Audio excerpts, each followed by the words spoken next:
check, check. 1, 2, 3, check. Check, check, check. 1, 2, 3, check. 1, 2, 3, check. 1, 2, 3, check. 1, 2, 3, check. 1, 2, 3, check.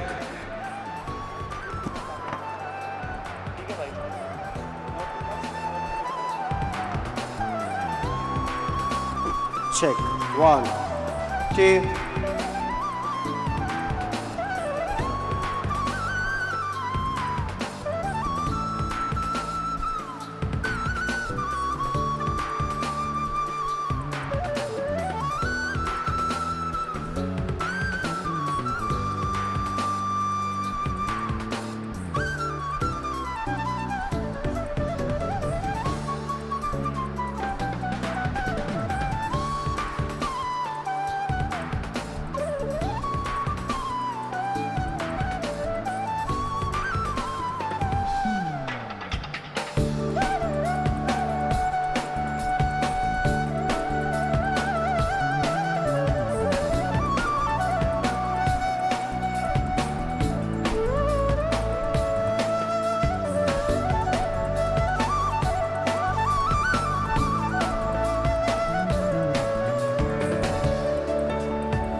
Check.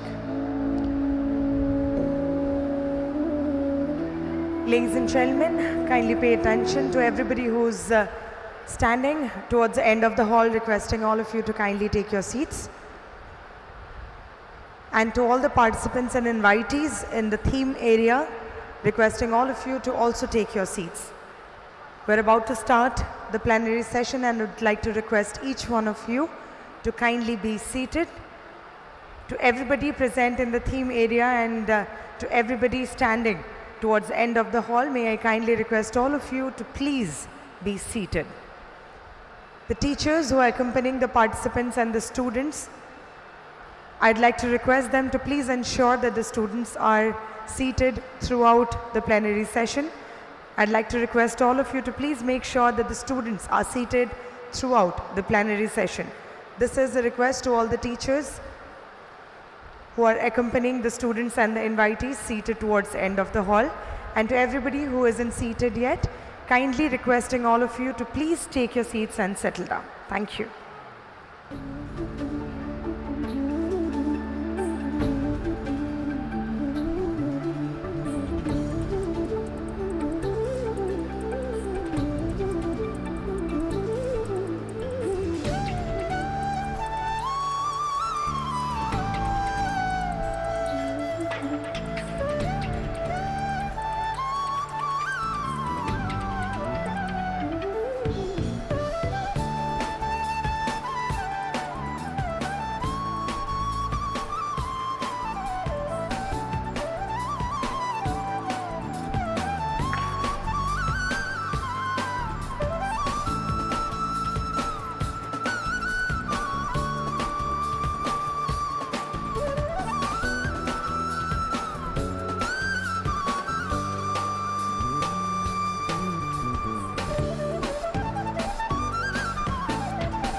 Ladies and gentlemen, Honorable Minister is almost at the plenary hall.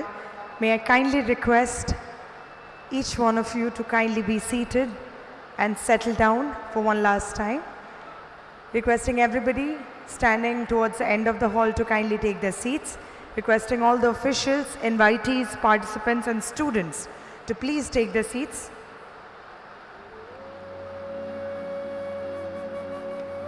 May I kindly request all of you to please settle down.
Jai Jagannath, good morning ladies and gentlemen, and once again a very warm welcome to the day 2 of Utkarsh Odisha, the Make in Odisha Conclave 2025. I'd like to thank all the officials, dignitaries, participants and invitees for joining us for the day 2. What an experience it has been, and yesterday was absolutely filled with a lot of experience, learning, and the take-homes were very rich in experience. And with that, I'd like to welcome each one of you to the day 2, and we are beginning the plenary session right now. To begin the first session, I'd like to request Shri Sampath Chandra Swai, Honorable Minister of State, Skill Development, Technical Education and Industries, to kindly join us on the stage. Shri Atul Kumar Tiwari, IAS Secretary, Ministry of Skill Development and Entrepreneurship, Government of India, to kindly join us on the stage. Requesting Shri Bhupender Singh Punia, IAS Commissioner cum Secretary, Skill Development and Technical Education Department, to please join us on the stage. Accompanying them are Shri Samarth Verma, IAS Director, Technical Education and Training, and Ms. Rashmita Panda, IAS Director, Skill Development cum Employment, Odisha. Requesting our dignitaries to kindly join us on the stage. And may I request our wonderful gathering today to please give them a huge round of applause as we thank our dignitaries for gracing this second day of Utkarsh Odisha with so much grace. Thank you so much. And now, ladies and gentlemen, without any further ado, may I kindly request Shri Samarth Verma, IAS Director, Technical Education and Training, to kindly join us at the podium for the welcome address.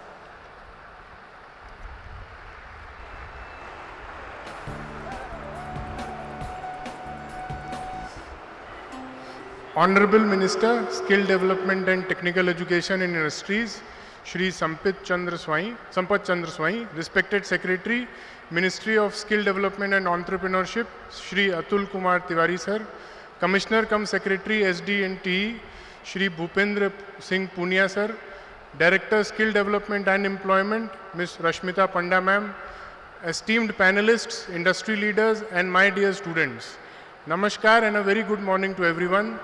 It is my immense privilege to extend a warm welcome to you all to the Skilled in Odisha plenary session, a pivotal part of the Utkarsh Odisha Make in Odisha Conclave 2025. Today, we gather here to deliberate on a transformative vision for skilling in Odisha and the nation at large, with a focus on creating pathways to a Viksit Odisha by 2036 and contributing to Viksit Bharat by 2047. The Skilled in Odisha initiative stands as a testament to Odisha's commitment to skilling excellence enabling the youth of our state to embark on journeys of self-reliance and global competitiveness. Today's plenary session reflects our united endeavor to align Odisha's skilling ecosystem with global standards, innovative technologies, and sustainable practices. The agenda before us underscores the importance of collaboration between government, industry, academia, and international partners in shaping a future-ready workforce. I would like to extend my heartfelt gratitude to our Honorable Minister for gracing this occasion and to the eminent panelists who will lead discussions on key themes, Skilling for Viksit Odisha 2036 and Viksit Bharat 2047, and Skilled in Odisha Local to Global.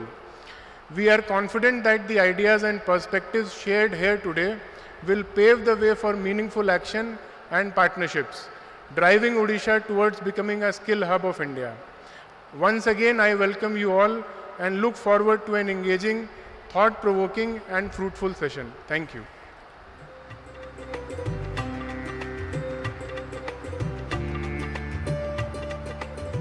Thank you so much, sir, for setting the tone of the day and the event absolutely right. The welcome address was so brief yet very vivid. Thank you so much, sir.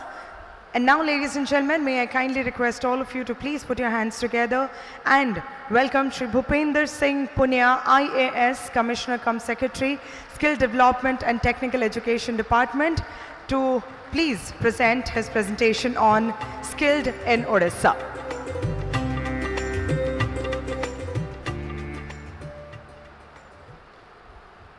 Namaskar, good morning, Honorable Minister, respected Secretary Sir, my colleagues on the dais, esteemed guests, delegates, and dear students. Very good morning. So as you are aware that in Utkarsh Odisha, Make in Odisha 2025, we are conducting parallel sessions in 5 halls. But this is the largest inaugural hall dedicated for the skill development. So this is the kind of importance being given by the government to the skill development. That's why I again welcome to all of you, and I am sharing small presentation regarding what Odisha is, what we offer, and what are our skilling ecosystem and institution partners, our engagement with the industry. I am very happy to know that many of our delegate speakers, they are not frequent visitor of Odisha. So for them also, it will be my duty to tell them about Odisha so we can further our partnerships. So without delay, so about Odisha, as you know, we are 8th largest state in the country,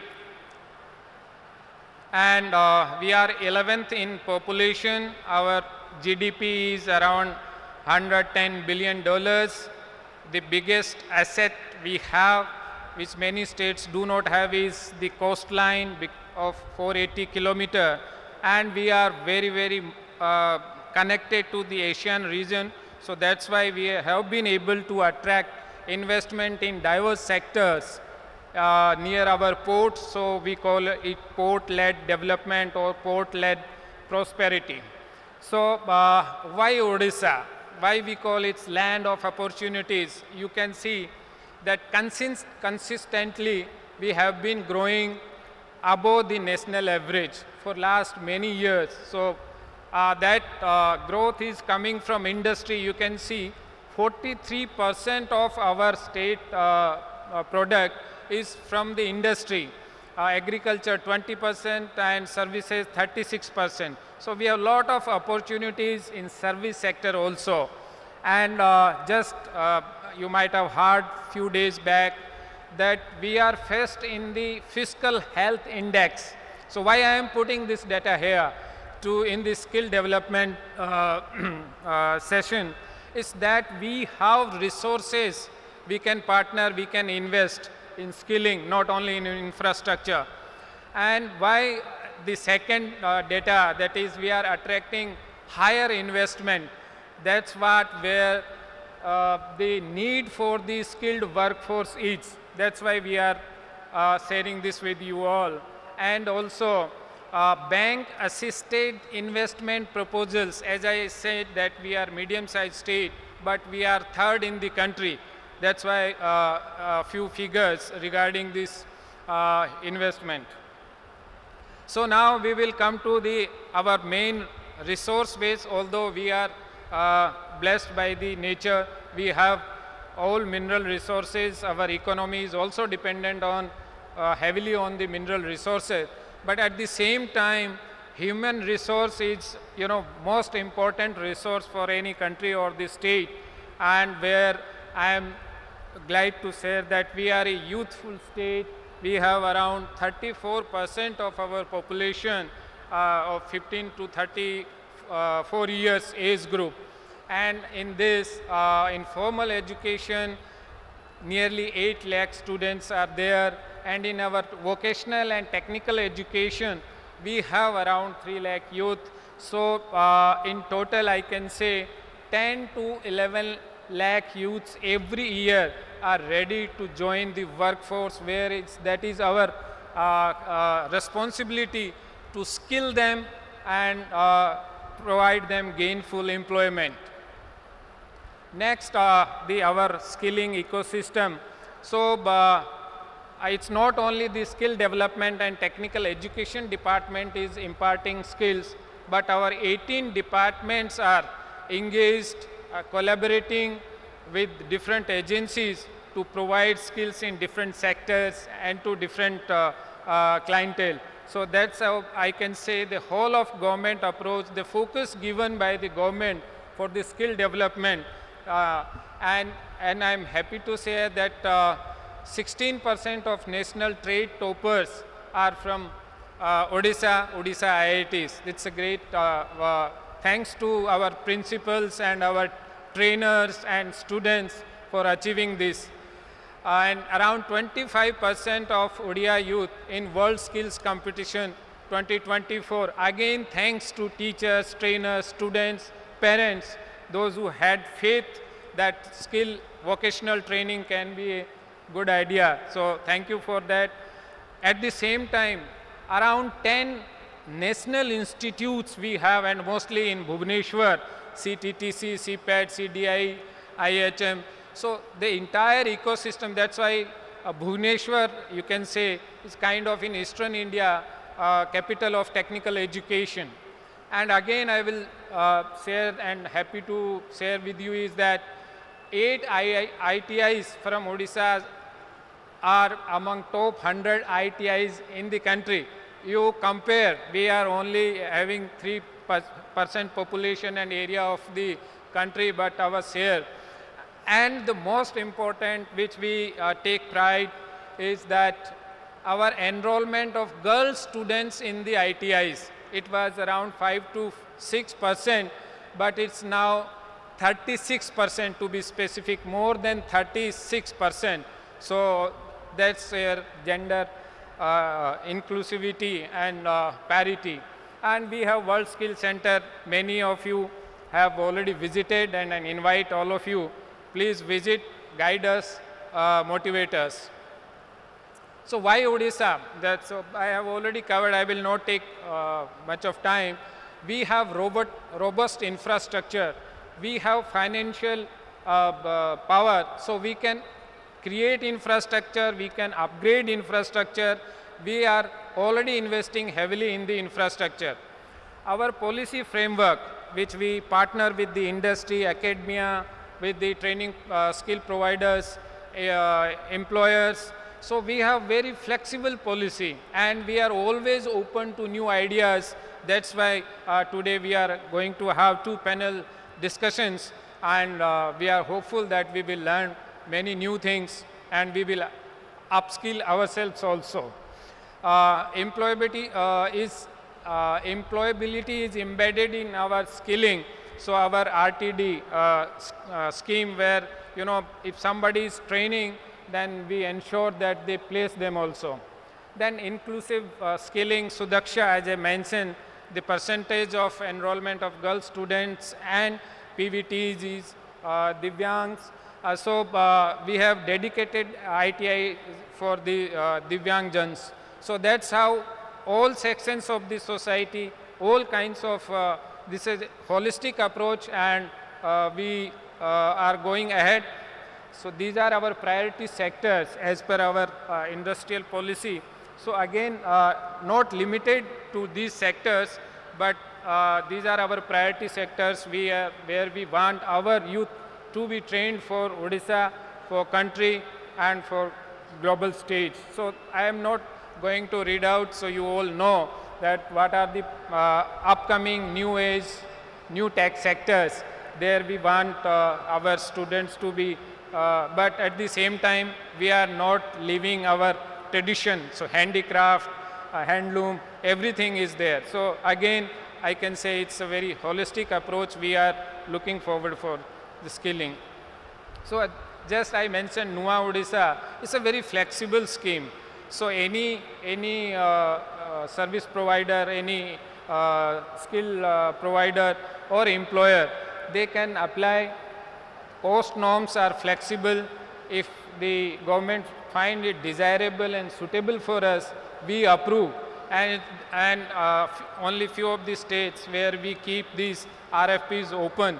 And the progress is, you can see that we have already partnership with the Tata Steel, Bird, GMR, Air India, Fab India, Coursera, SAP, Navis, and many more. And today also you will be witnessing many new partnerships, so we will be exchanging MOUs in the presence of Honorable Chief Minister, who will be gracing the occasion in the valedictory session. So these are placement-linked training programs, mostly apparel, healthcare, manufacturing, construction, logistics. We have around 75 training centers across Odisha. And the PPP-based management of ITIs, we have been trying through different models. In few IT industries are sponsoring the ITIs, they are adopting the ITIs, they are managing the ITIs, and in few government is paying, they are managing. So that's how we are flexible, how to upgrade our ITIs and other technical training institutes. So we are open to partner with the industry, with the service providers. Also, very good scheme government has introduced is Nano Unicorn. So it's not only about skilling and employment. We also want our youth to create employment. That's why this scheme is there. So we provide seed capital up to 1 lakh rupees, and we mentor our partners, mentor them. So curated entrepreneurship development program we are running, and we want to expand this specifically, that not only providing jobs, but creating jobs is equally important. That's why this Nano Unicorn scheme is very good.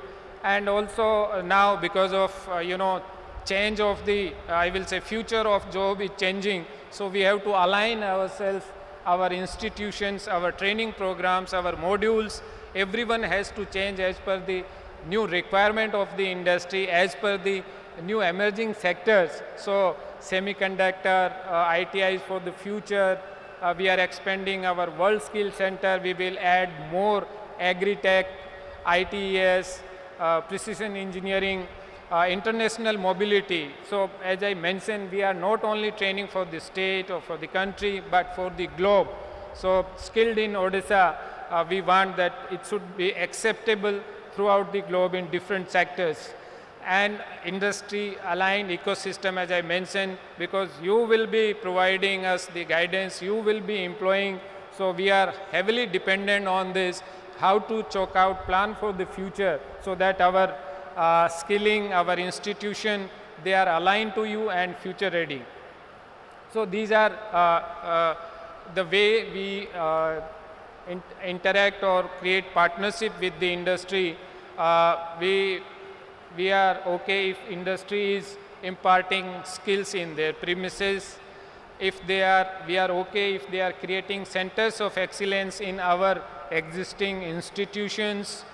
We are okay if somebody is interested in training of trainers, I think that is very, very important. If they are trained in the industry, then I think they will be able to impart better training to our students. We are okay with the agencies, those who can have kind of skill senses and can forecast the demand in different sectors. So that also is very, very important, because the industry alignment can happen only if we know the demand and the gap in the skilling ecosystem. Invest in the industry ready workforce. So also if they not only train but also recruit from our institutions, so these models are also available. So we are very much flexible and we are open to new ideas.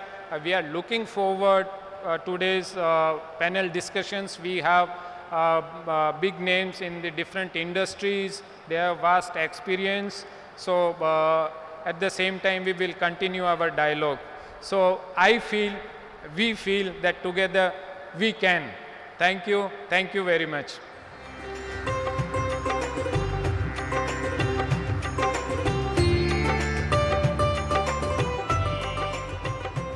Thank you so much, sir, for reintroducing us to the Odisha that we all look forward to and we all are proud of. Having said that, now, ladies and gentlemen, it's time that I invite Shri Atul Kumar Tiwari, IAS, Secretary, Ministry of Skill Development and Entrepreneurship, Government of India, Odisha, Government of India, to please join us at the podium and make his address for all of us. Ladies and gentlemen, can we please welcome him with a huge round of applause.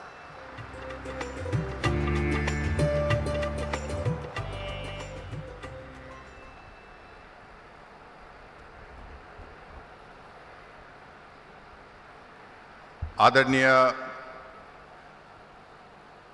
Sri Sampath Chandra Swain, Honorable Minister for State and Skill Development, Independent Charge, Government of Odisha, Sri Bhupender Singh Punia, Commissioner cum Secretary Skill Development, Sri Samarth Verma, Srimati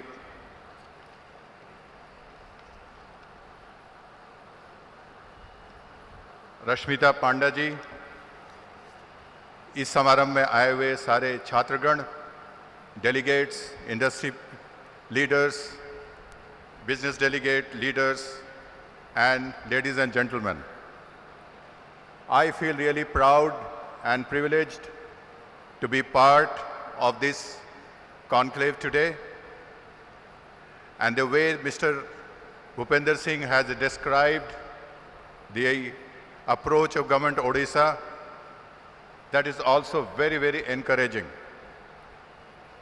Ever since the Ministry of Skill Development and Entrepreneurship was constituted by Honorable Prime Minister around 10 years back, since then, and Odisha is an example where we can see how the skill ecosystem has developed all over India, particularly so in Odisha, and how the state governments are also very keen to take advantage of the industrial development along with the skilling to develop their states.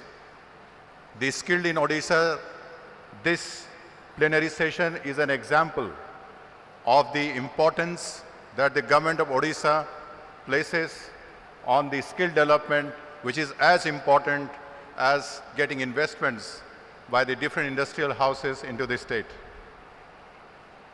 The inauguration of the conclave of this magnitude by Honorable Prime Minister showcases the vision and belief in the state to drive economic growth of India, as the conclave is expected to attract investments worth over 5 lakh crore of rupees and create more than 3.5 lakh employment opportunities.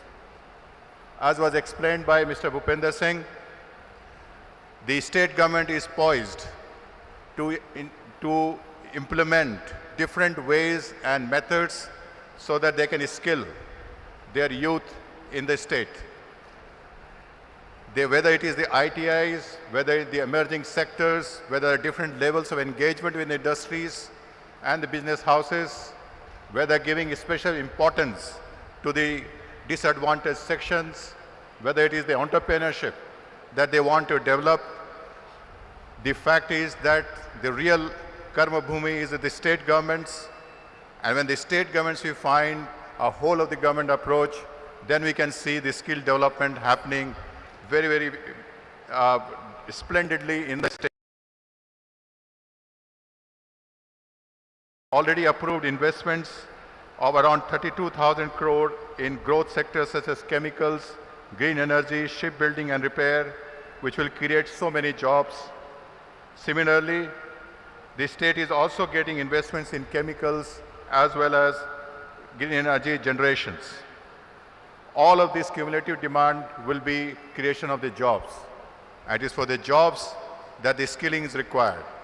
And for that, I am very happy to endorse the state government's approach towards the skill development, as was evidenced during the presentation made by Mr. Bhupender Singh. The Government of India, in our Ministry of Skill Development and Entrepreneurship, has been actively collaborating with the Odisha state government to implement skill development initiatives effectively. Under the Pradhan Mantri Kaushal Vikas Yojana, in Odisha, more than 6 lakh candidates have been trained, and more than 1 lakh people have also been placed. The PM Vishwakarma scheme has trained more than 50,000 Vishwakarmas, given them tools and also the credit and equipment so that they can further enhance their traditional skills. We had also instituted the District Skill Development Plan, District Skilling Committee, which also allows at the district level a picture to emerge on the emerging areas where the skilling is required and the sectors on which we can focus on. And I'm told that the state government Odisha has already made this state skill development plan, aggregating the different skill development plans, which is also a very, very welcome step. Other than that, in the Jan Shikshan Sansthan also, which is a grassroots movement, we have also trained almost 2.5 lakh of rural population, especially women, in the skilling part. This is one occasion where I can say that we can seek the industries houses to come forward and align with the state governments and the central government for the recently announced scheme of ITI regeneration. Just briefly, I would like to say that in the last budget, 60,000 crore has been indicated for this activity involving 1,000 ITIs in all over country, in which the central government, state government and industry would come together to reimagine the ITIs and make them as institutions of skills. And that is the one level which has never been tried before. Although the state government of Odisha has the World Skilling Center, STIs and many, many training centers, it is time for us to take a very coordinated and concerted action so that we can scale up these initiatives so that we can train more and more of our youth in the new emerging skills as well. So I would take this opportunity to invite all the industries and the business houses to come forward and align with the state government of Odisha so they can also develop the ITIs. I must say that we are also very happy. It is an indication of the Odisha's attractiveness that the President of Singapore visited Odisha just a few days back, and the Odisha government with the ITS and the Technical Education and Department of Odisha, they are working again to develop the new skills, etc. This forward-looking approach, I would say, is very, very laudable, and it is something which the other state governments should also follow. The youth of the Odisha have made a name for themselves on the global stage. When we conducted the World Skill Competition, we found that in the Lyon, France also, the young men and women of Odisha, they made a name for themselves as well as for our country. There were 15 competitors as part of the 60-numbered Indian team from Odisha, and they competed in the skills like welding, water technology, mobile application development, and Amresh Kumar Sahu and Gadela Akhil made the country and state proud by winning a bronze medal in renewable energy and a medallion for excellence in water technology, showing exceptional skills developed through rigorous training and mentorship. I cannot help but mention that the state of Odisha has been a land of change makers for the skill development ecosystem. Mrs. Sita Behra, known as the Tower Lady, is from the state. She is someone who has broke the shackles and become an electrician and excelled in a job that has been dominated by men. Dr. Rajat Kumar Panigrahi, who is principal of ITI Behrampur, is also known as the scrap man in India, and he has introduced the concept of turning waste to wealth in the ITIs starting from ITI Behrampur. Today, more than 500 artifacts made of scraps at the Museum Institute, which was inaugurated in 2017. Going forward, as the state envisions to be a developed state by 2036, under the able leadership of Chief Minister Adaniya Shri Mohan Charan Manjhi ji and the Honorable Minister Mr. Swain, I am sure that the Skilled in Odisha initiative will be a defining factor. And the fact that the state government is taking such a keen interest shows that we have all the indications of the skilling to become world-class and at scale in Odisha. I once again thank the Odisha government for inviting us and for sharing our thoughts on this. Thank you very much. Jai Jagannath.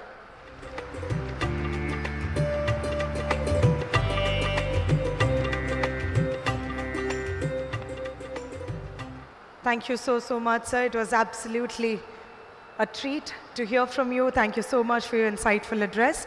May I now kindly request Shri Bhupender Singh Punia, IAS Commissioner cum Secretary, Skill Development and Technical Education Department, to please extend a token of gratitude to Shri Atul Kumar Tiwari, IAS Secretary, Ministry of Skill Development and Entrepreneurship, Government of India.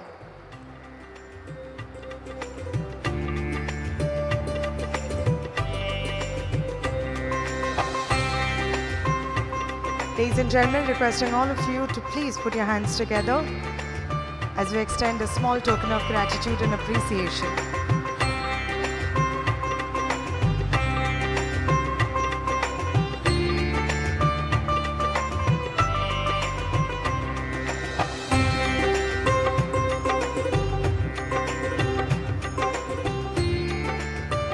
Thank you so much, ladies and gentlemen, and now it's time for the address by Shri Sampath Chandra Swai, Honorable Minister of State, Skill Development and Technical Education and Industries. Ladies and gentlemen, may we please welcome Honorable Minister to the podium for his kind address.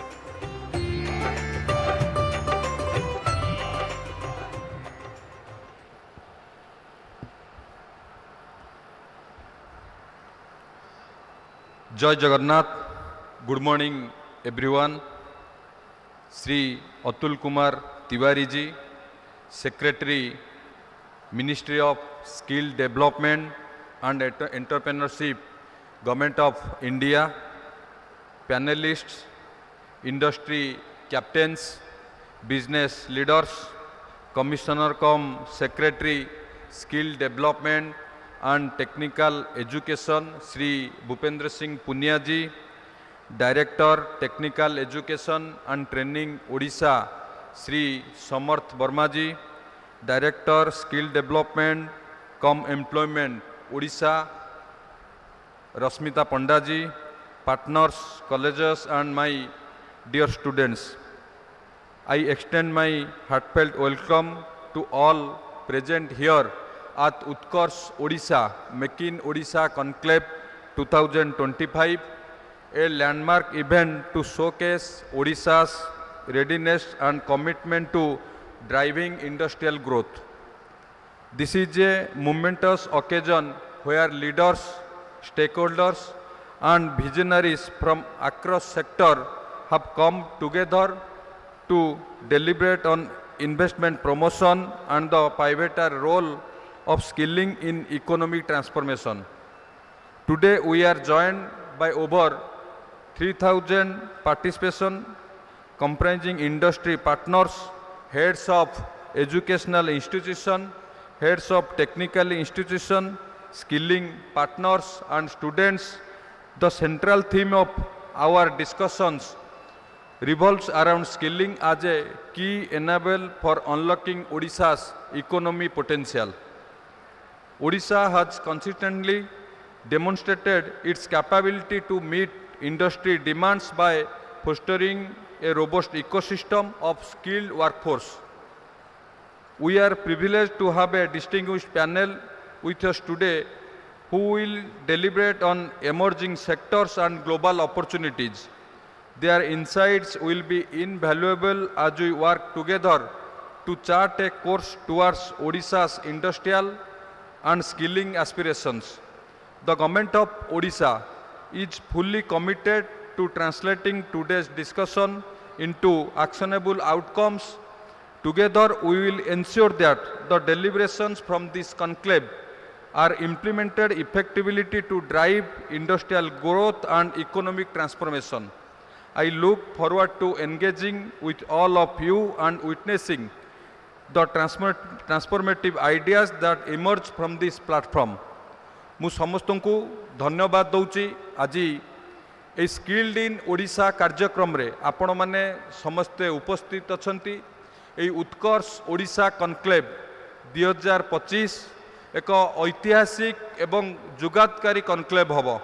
ମାନ୍ୟବର ପ୍ରଧାନମନ୍ତ୍ରୀ ଗତକାଲି ଯେଉଁଭଳି ଭାବରେ ଓଡ଼ିଶାକୁ ବିକାଶର ଶିଖରରେ ପହଞ୍ଚିବା ପାଇଁ ସମସ୍ତଙ୍କୁ ବାର୍ତ୍ତା ଦେଇଛନ୍ତି, ଏ ଉତ୍କର୍ଷ ଓଡ଼ିଶା କନକ୍ଲେଭ ତାର ମାଧ୍ୟମ ହେବ ଏବଂ ସ୍କିଲ୍ଡ ଇନ୍ ଓଡ଼ିଶା କାର୍ଯ୍ୟକ୍ରମରେ ଏଠି ଯେଉଁ ଉପସ୍ଥିତ ଅଛନ୍ତି ଯୁବ ବନ୍ଧୁମାନେ, ଆମ ଭାରତ ଏବେ ଏକବିଂଶ ଶତାବ୍ଦୀର ଭାରତ, ଯୁବବର୍ଗର ଭାରତ ଏବଂ ଆମର ଆସେଟ୍ ହେଲେ ଏ ଯୁବକମାନେ।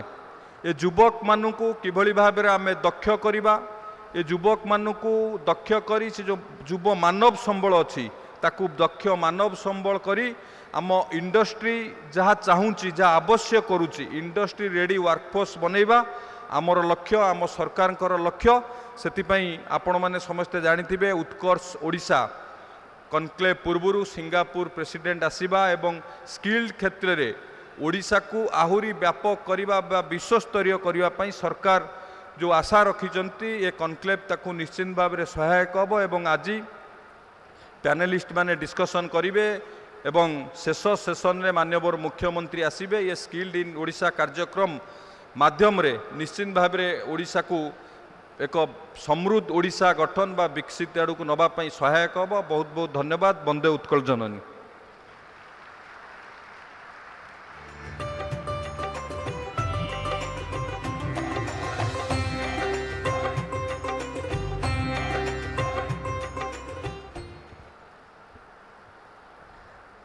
I'd like to thank Honorable Minister for his wonderful address, and may I kindly request our dignitaries to kindly take their seats off stage. We shall now have a session changeover and will be shortly starting the first session for skilling for Vikshit Bharat 2047 and Viksit Odisha 2036.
Ladies and gentlemen, we are ready for the first session, which is for skilling for Viksit Odisha 2036 and Viksit Bharat 2047.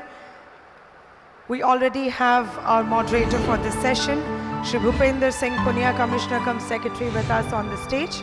And now we'd like to request and invite our panelists on the stage.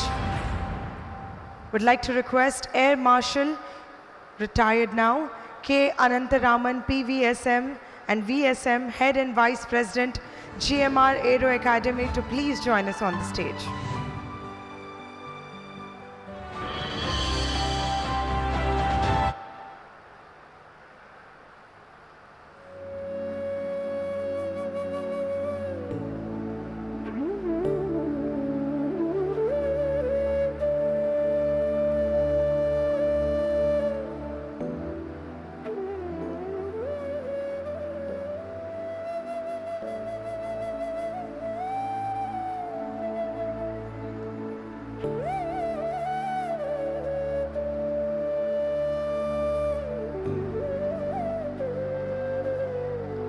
Thank you so much.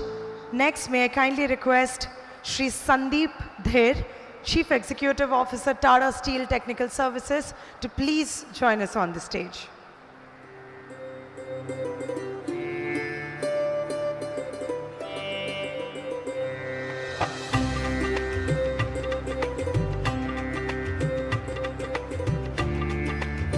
Thank you, sir. Requesting our next panelist, Shri Manish Prasad, President and Managing Director, SAP India, to please join us on the stage now.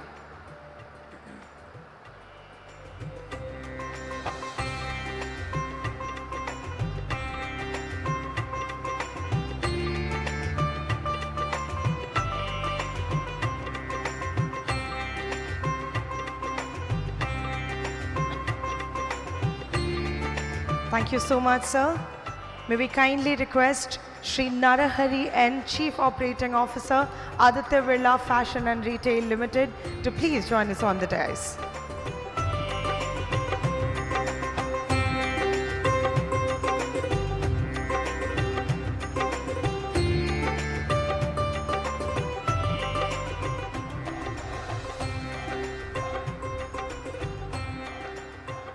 And now, ladies and gentlemen, would like to invite our next and the last finalist, Shri Prashant Chaube, President, Business Development, Avada Group. Can we please have our next panelist on the stage now?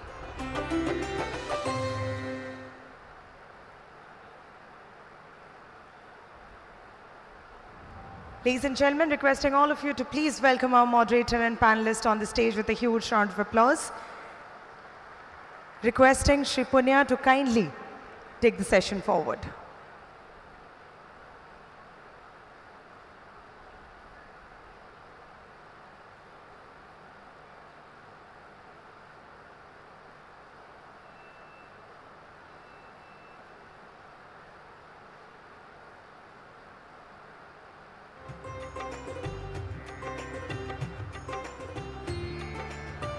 Hello, thank you.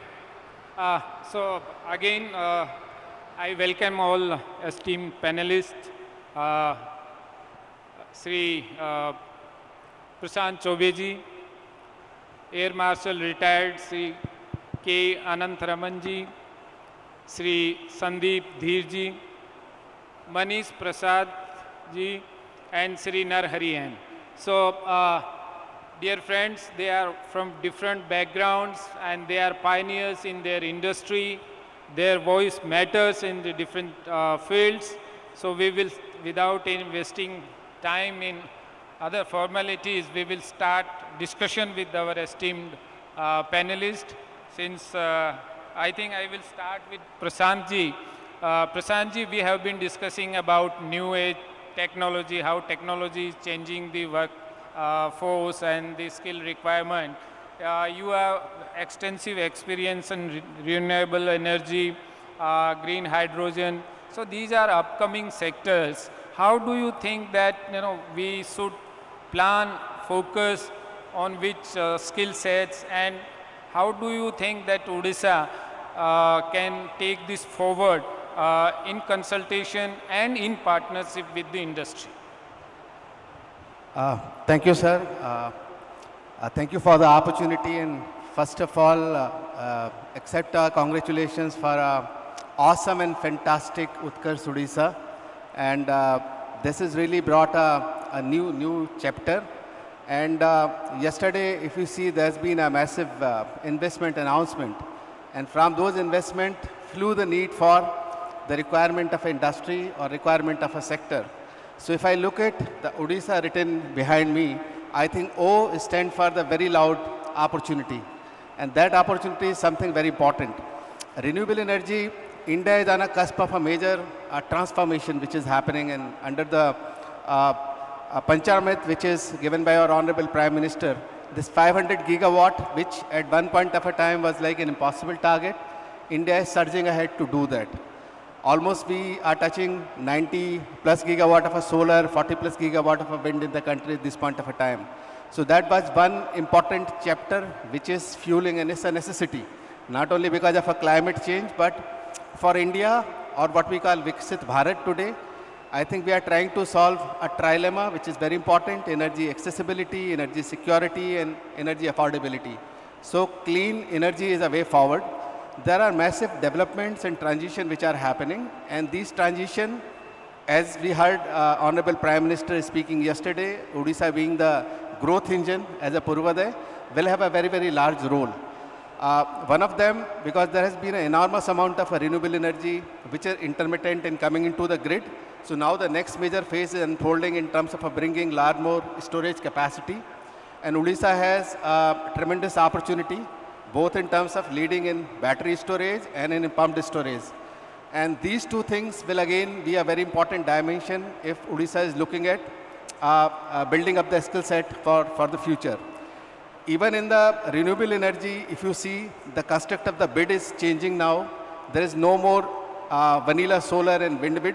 They are basically FDRE now, firm and dispatchable bids which are coming. There are new trends which will have lot more for a virtual PPAs. Industrial decarbonization will be a major theme for Odisha. I think Odisha already has about 12 gigawatt plus of a captive generation. And there are a lot more international changes which will affect, like CBAM regulation, which have already been implemented in Europe. So it will affect most of a steel and aluminum sector unless they prepare for taking the renewable energy or reducing their scope 1 and 2 and 3 emissions. So I think these are all setting an important context. Another major dimension would be AI. So AI and data center is something which is already affecting everyone's life. And that's where a phenomenal opportunity. And again, for AI, they are the energy guzzlers. So the better we prepare for energy ecosystem and infrastructure, that would be something which is a requirement for. So if you look at this entire dimension, that was the first dimension of a renewable energy transition. Now the second dimension is green hydrogen and green fuels. And I think Odisha has already taken a leader's spot in terms of attracting almost all major and interested players of green hydrogen and ammonia in Odisha. From Avada Group, we are developing 0.5 million tons per annum of green ammonia and hydrogen facility in Gopalpur. And these are something which are very emerging, because again, the vision of our Prime Minister is that it should not happen that we should not only be a self-reliant, but in hydrogen and green hydrogen, we should be an exporting nation as well. And Odisha enjoys that advantage being right on the eastern coast. So if you look at this entire paradigm of skilling requirement which is emerging, that's a fantastic opportunity before Odisha. It should not be only make in Odisha, but take in Odisha as well. You have right ecosystem in place. You have fantastic infrastructure which you have created for leading ITIs and all those things. The only thing would be that you need to align in terms of what the requirement is going to be for renewable energy. So for example, if you see in last 6 months, a lot more solar module manufacturing plants have been announced for Odisha. Now, 12 to 18 months when those plants come into operations, there'll be immense requirement of technicians, of fitters, of electricians, and of very skilled manpower which is required. In terms of skills also, operational skills, digital skills, strategic skills, everything is required. You already have a World Skill Center, so I think there'll be a need to align. First of all would be to give a larger awareness to your students that's something which is coming, is going to create a leap-bound new chapter in the energy transition in India. And I think that acceptability and mindset would be the first thing to do. Second important thing would be to tune and start reorienting your curriculums towards either green hydrogen and renewable energy. Odisha is going to be hub for it now. Once you have a green hydrogen and green ammonia hub here, renewable energy is going to follow. We ourselves are setting up over 2 gigawatt of renewable energy in Odisha itself. So I think these would be a very important facet, that you have collaboration, and private-public partnership is another important dimension. For PPP, I say 3 I's, I. It brings investment, it brings innovation, and it leads to a tremendous infrastructure. So your PPP could be aligned with the 3 I, and that could be really important thing. I think your presentation says that you have really built a very smart ecosystem geared to meet the requirement of industry. But my only thing would be that since the massive investments are coming into a new and emerging technologies, one, in the context of reorienting of a curriculum, second, creating that mindset, third, giving a larger awareness to your student, and creating them in terms of a need of industry. You can go for a larger collaboration with the industries also. So for example, industries which are coming here, they could become the pioneer, a launch pad of giving a fantastic orientation. And I think one good thing is that a kind of a ITI, one of the best ITI like one you already have in top, these are all a very right kind of a thing in ecosystem which is available. So I think that should be a great spot for Odisha to go forward. And that's how the thing would be fantastic for Odisha from a skill perspective. Thank you very much, Prashantji, to kind of untangle the buzzword green energy. So everybody is discussing about green energy. For few it's solar, for few it's wind, for few it's green hydrogen, for few it's green ammonia. But to my students and our teachers, so as Prashantji has mentioned, it's not limited to few sectors. It's a huge value chain and different components. It's the generation, it can be solar, it can be wind, it can be pumped storage, it can be some hybrid. Then we have to manage the storage systems, so we need technical people there. Then he was talking about the AI data center to provide green energy to these things. So dear students, this is the very exciting and new sector where we can and we should think of aligning and getting the required skills. So Prashantji, because you have to leave for another session, just last question. How industry can help us in designing, and we have a national framework for different job roles and all that. But I think many of the sectors you have mentioned, like yesterday there was a discussion on the storage, this much giga-hour or tera-hour. These things are very new to us and to our institutions. So how industry can help us to, to define the job roles, skill sets, so we can impart to our students? I think that's only not a requirement of industry. I would say that's also a responsibility of industry, and that's why I said that it's not only a question of make in Odisha, it is also a question of a take in Odisha. And when so much of a international investment and global players are coming to invest in green energy in Odisha, Odisha has an opportunity not only to provide skilled workforce only in Odisha, but it should become a center for all over India as well. And that's an opportunity.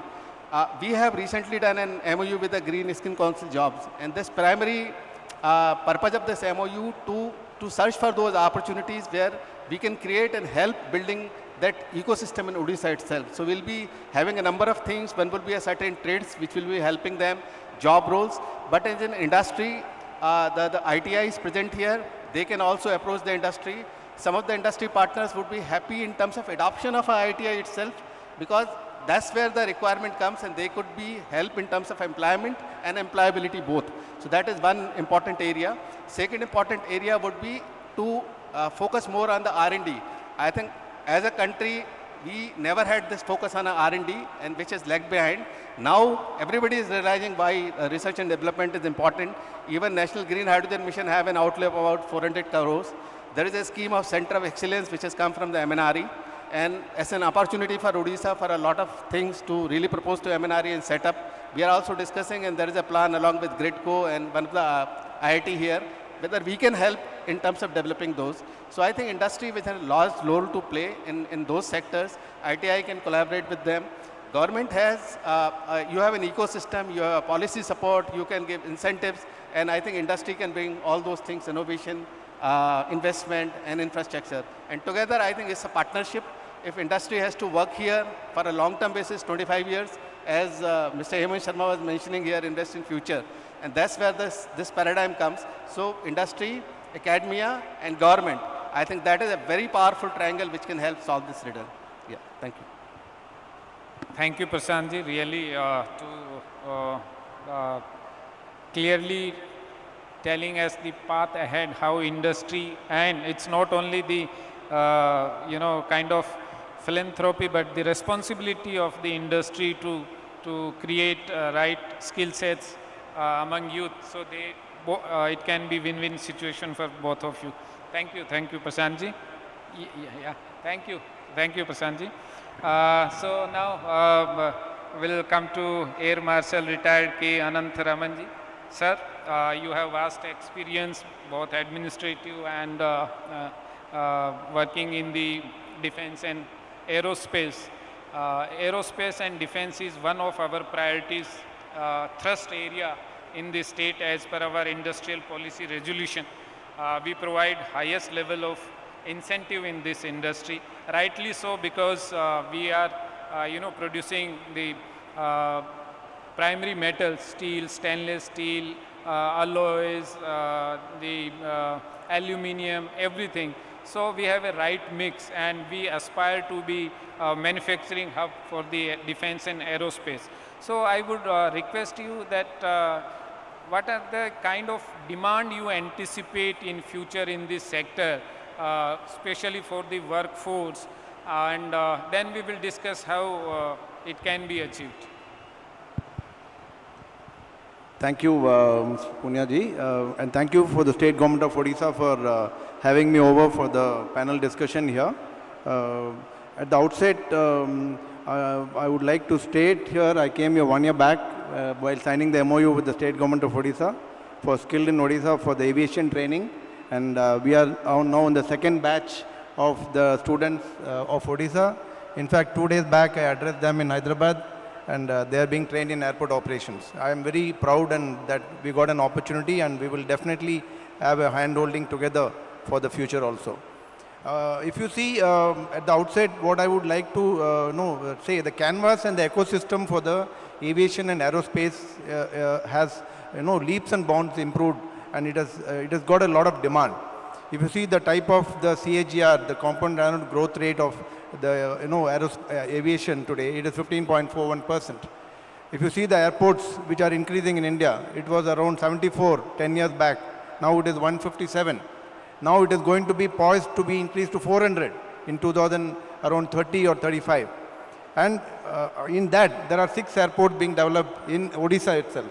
You have a Jagannath Puri International Airport coming up, and all other airports. We have a Birasal Aviation Center which is there.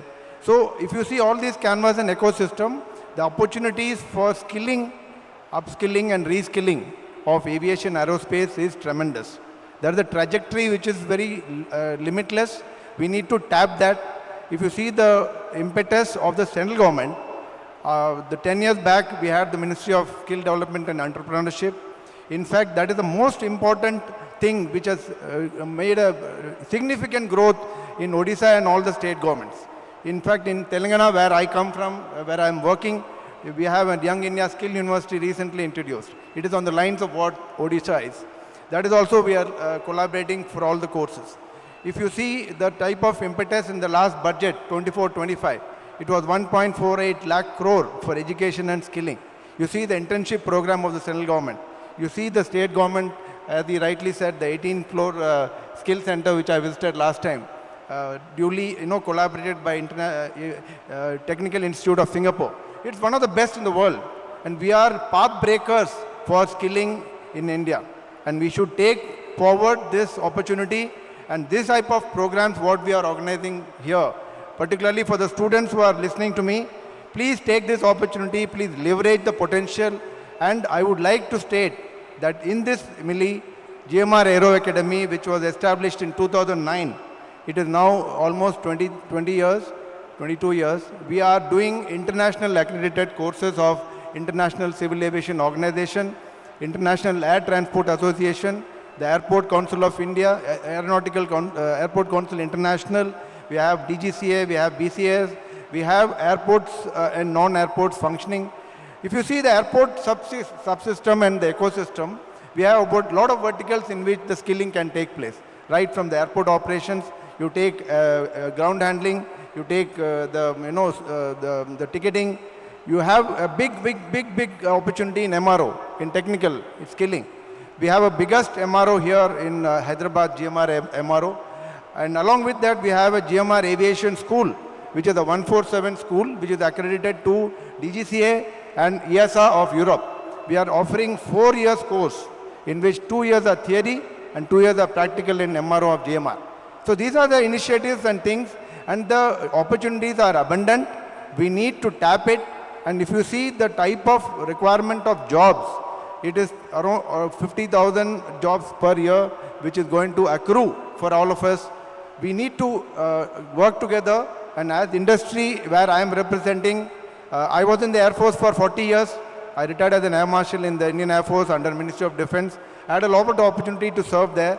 Now I want to give it back to the society here, to the industry and to the state government of Odisha. And it's very heartening for me to collaborate and also make a path-breaking, skilling initiative along with the state government of Odisha. Thank you very much. Thank you, sir. I think you have clearly mentioned, and I will again repeat to dear students, that there are huge opportunities in aviation and aerospace, and we will be partnering with the right kind of people, and will be facilitating that you can choose to be in aviation and aerospace. Thank you, sir. Now I will come to Manish ji. You are from technical background, SAP, President and Managing Director, SAP India. So we have a mix of, panel where people from different background, they tell about their sector. So initially, there are a lot of discussions that initially IT and ITES changed the jobs. But now even ITES is changing itself. So there are, because of AI and other technologies. So this landscape is also changing. So what will be your take on this? How students or institutions, they can prepare themselves to face the changes, or I will say disruptions? Manish ji. Sure, thank you so much. First of all, a big thank you. Absolute privilege and honor to be here. Sincere gratitude to the government of Odisha, government of India for such great initiatives. For me, I'm coming back to India after a decade or so, and things are so promising, right? Let me start from there. Very interesting question, but before I go there, I just wanted to let everybody know that when we go and attend global forums, and it comes to technology, we always talk about India as the oldest civilization with youngest population.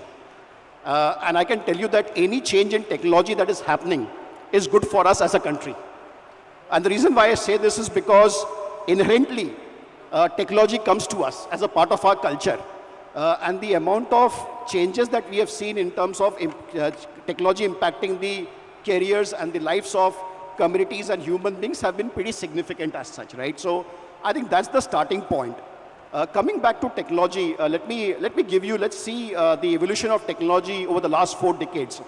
The way we talk about Industry 4.0, in many ways we are in Technology 4.0, right? And if you ever think that the pace of change of technology is the fastest today, let me tell you that in future, this is the slowest that we have ever witnessed. So that's the precedence that we are talking about, right? Now coming back to your point about IT, ITS, look, at the end of the day, IT started as an enabler to business. We would go and automate a process, we would go and automate across industries, we will probably go and look at a procurement process, we'll go and look at a sourcing process, we'll go and to look at a recruitment process. Those processes were all automated by IT. Today we have got into a world where it is not only about automating a process, it is about accelerating the impact of that process to a business efficiency. And this is where the role of AI becomes extremely important. And I think as students, as communities, it is extremely important for us to realize that AI is here not to eliminate jobs, but it is here to supplement and create more efficiency. I was in a global forum about 3 weeks back, and somebody was telling me that if you look at 1940s, the roles that were available in 1940s, and the roles that are available today in any segment, about 75% of new roles have got created. So while the ITS DNA has changed, what it is bringing in is that please start using technology in the context of business outcome, in the context of society and the impact that it can have in society, it can have in terms of impact to communities.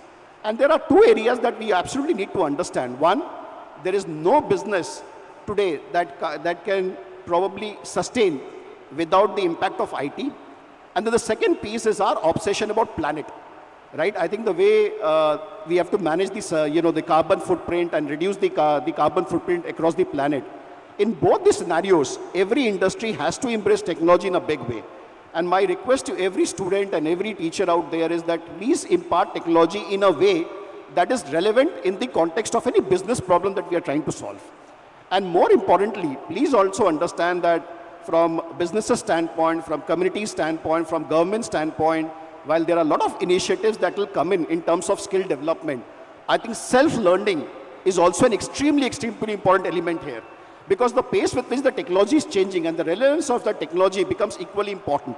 I can tell you that in a company like SAP, which has about close to 16,000 people in the country, globally we are about close to 100,000 professionals.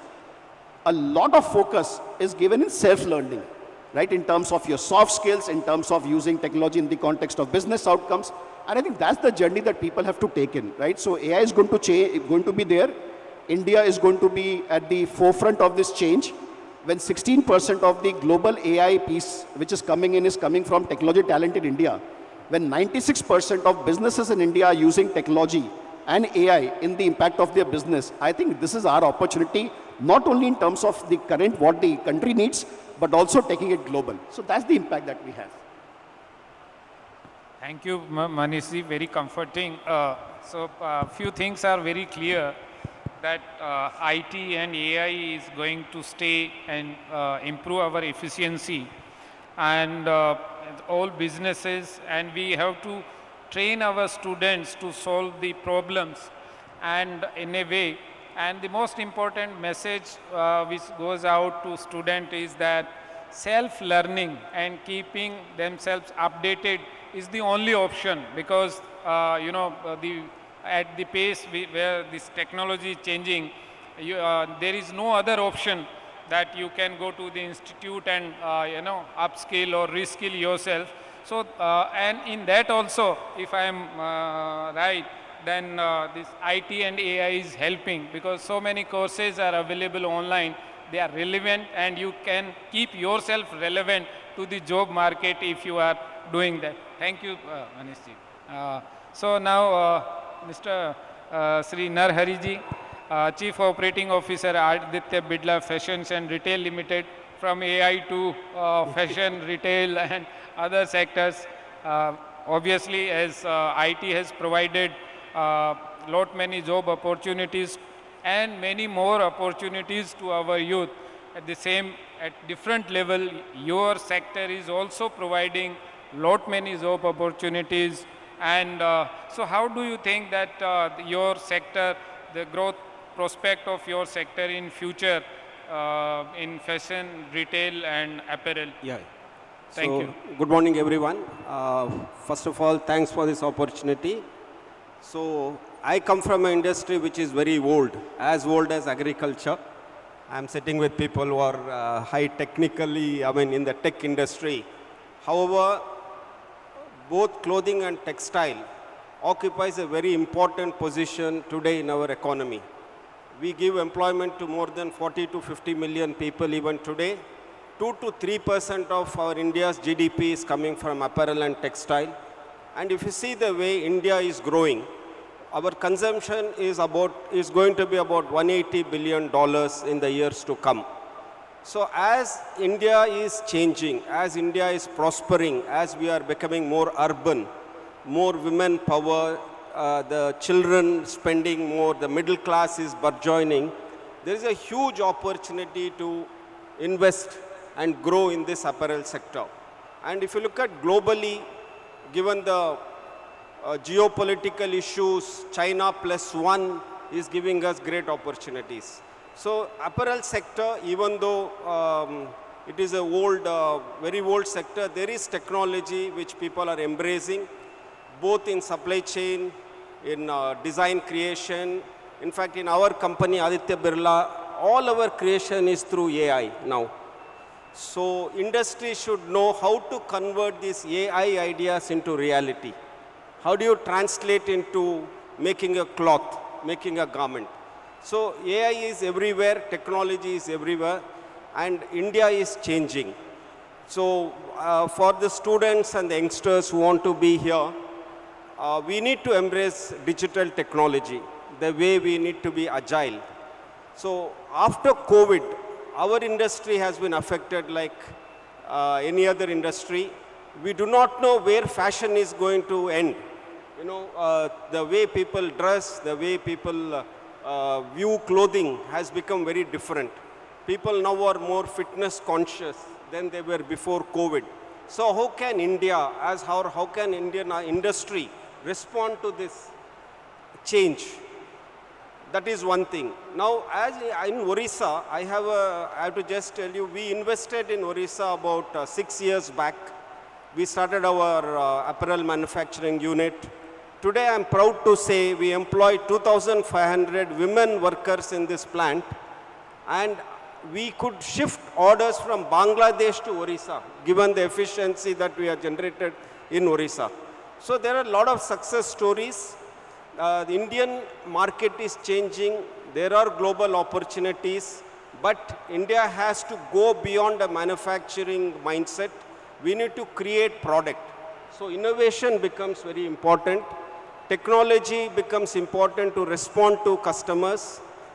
The trend spotting, that skill is very important. Where my future. So fashion is like perishable. It can change every month. So you need to be very careful and you need to be very sharp in understanding the trends. So these are, and of course, as my co-panelists mentioned, the soft skill, the leadership skills, your networking skills, business acumen. So that is very, very important. And in apparel sector, we need to grow the middle management. The middle management skills are very, very important to dominate the world. Yeah, thank you very much.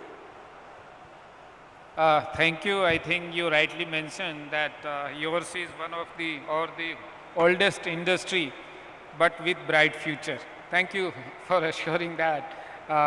And also that deployment of AI technology in the very traditional old sector, it's something new, and our students and teachers must have taken note of it, that it's not only stitching, it's much more than that. It's AI, it's a fashion, it's changing, and it has, because of our own growing economy as well as global factors, there is, huge opportunities in this sector also. So now to Mr. Dheer, our bread and butter sector is steel and mines, and you represent Chief Executive Officer, Tata Steel Technical Services. So from that sector, as we know that earlier 1 million ton steel plant used to employ around 30,000 people. And now I think 5 million ton plant may be around 6 to 7,000. If I am correct, you can correct me if I am wrong. So, and our capacity as of now is around 30 million ton, especially in steel sector, and going to be 100 plus in next few years. So, what will be your take on that? How is there any big change in the technology, job roles in the steel making or processing or downstream or ancillary? How should we prepare, or our institutions should prepare for that change, if any? Over to you. Thank you, sir, and good afternoon, everybody. uh, one of the oldest in terms of the sector. Yeah, if you talk in terms of productivity, I think the benchmark would be close to about 1,500 employees per ton of crude steel made. So anywhere between 1,500 to 1,800 is where the world is, the best performers are kind of performing. And if I were to look at the advancement in terms of steel making, I think the buzzword is sustainability and green steel. There is nothing different. We already talked of green hydrogen a little while ago, but I think green steel manufacturing techniques, how to convert steel from, renewable use of renewable energy, not using the traditional coal-based stuff. These are the advancements that are there in the steel sector. And I think from advice to the institutes and the students, I think it is important for us to keep tracking the statutory and the regulatory norms that are coming. Because one is about sustainability, the other is the regulatory norms being so fast changing and our adoption of a lot of them through the global sector. And I think the way we track them, monitor them and be agile enough, to kind of invest in technology, invest in nurturing talent, invest in taking those steps which we align to the changing regulatory norms, I think is the key for steel sector going forward. Thank you. Thank you very much. I think there is paucity of time, so I will not go one by one. So I will just request esteemed panelists final words of wisdom that how we can improve our skilling ecosystem.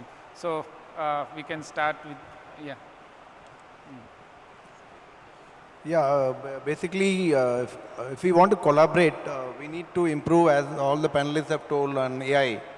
AI is a very big thing, and if you see in aviation, it actually optimizes the flying routes, it optimizes the cost, it optimizes the fuel, it gets the carbon neutrality, which is a national aim, and also it teaches the skills to the students, and very important, and thereafter prepares them for a steady career in aviation and aerospace. If you see the youngsters who are coming to our, who are plane graduates, we teach them all the basic skills in airport operations, we teach them airport engineering, we teach them innovative skills, and also means of communication, how to communicate. It's very important for us. If you want to go big on the international stage, the youngsters need to communicate. They need to articulate what they know. The weak point is that today we need to improve that skill. So we are giving additional classes in the realm of the syllabus and curriculum to do the skilling in communication and also how to articulate. And then we need to ensure we need the simulators and other equipments which will save very, very important costs of actual operations. And it will also prepare the pilots, the aviators, the skilling personnel, the airport professionals and other people ready so that we don't spend much of time in actual training. In Air Force also, we lay a lot of emphasis on simulator training and also on AI models. So we need to stress on this in the future if we want to go really global. And I'm sure we are in the right frame, and the youth of Odisha should ensure all the opportunities are leveraged, what we all offer. And we are all set for you and all ready for you to take you to a different level. Thank you. Sure. Look, I'll probably speak in the context of technology. So 3 things that come into my mind. One, keep on trying new things, right? I think technology has a lot of power. If you look at the business models of Ola, Uber, Oyo, Make My Trip, I mean, pick up any of these business models. They are all asset light, but they all come through an idea, right? And it's always okay that in the digital world, as you're going in, every idea may not be successful, but keep trying, right? Failure is an option, right? Failure is an option in terms of trying new ideas, be entrepreneur, but make sure that whatever you do, you give your best there. And I can tell you there are so many ideas that are coming in, and the way the technology can be perceived and used will only require and give you the required benefits and dividends. So I think as long as you're taking technology as a learning curve and trying new things and not afraid to fail a few times till such time you succeed, I think that's the mantra of a new digital world that we are seeing within ourselves.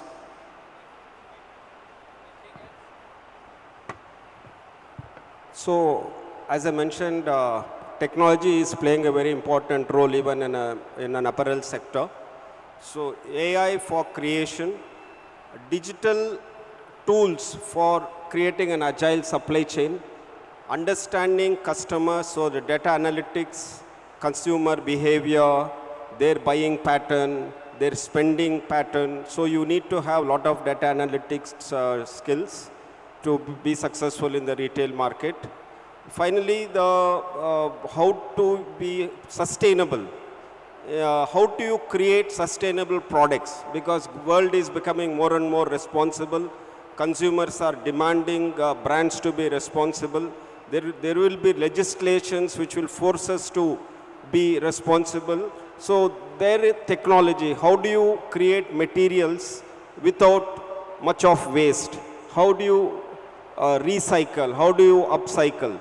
These are all the technologies which apparel industry definitely needs to capitalize on the opportunities that is available in front of us.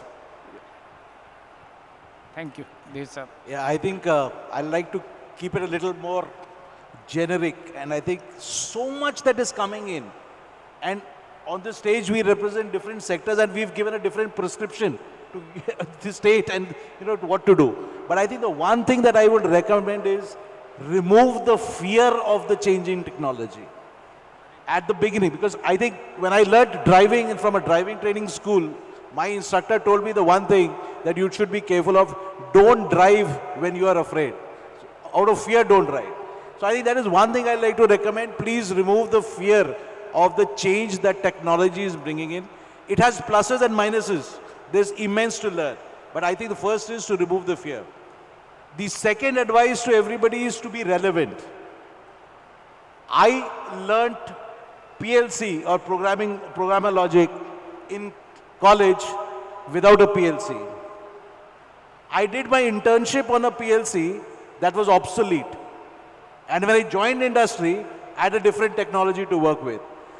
So there is what I learned in college was not applicable when I joined the job, because technology is changing so fast. Now it is even worse. In our days, it was still, I think, probably a decade or so, but now it is even faster. So the second thing I would like to advise is to remain relevant in whatever technology change is happening, whether it is in the area of sustainability, AI, robotics, smart technology, you name it and it is there, but be relevant. That is the second prescription that I want. Third advice to everybody is gone are the days of specialization. I think today you need areas where everything collaborates and you become that one whole. You need knowledge on environmental norms. You need knowledge on production or the technology that you're working on, maybe apparel, maybe aviation, maybe steel, maybe IT. You need communication. You need knowledge on teamwork. You need knowledge on working in teams and being agile, working in cross-functional teams. So I think that is the third thing I will prescribe is the days of specialization are far gone. I think you need to be a whole when you talk of personality development as an individual, to be able to cater to whatever life has to offer to you going forward. I think I'll keep it at that and wish everybody all the very best. So thank you all. I think it was pleasure to talk to you, and I think audience must have enjoyed and something they must have learned from you. We will keep engaging with all of you. Now I request Honorable Minister to felicitate our panelists. Kindly, sir. And an absolutely fantastic session comes to an end. Ladies and gentlemen, please welcome Honorable Minister of State, Skill Development and Technical Education and Industries, Shri Sampat Chandra Swai on the stage, requesting Sir to kindly felicitate all our panelists on the stage now.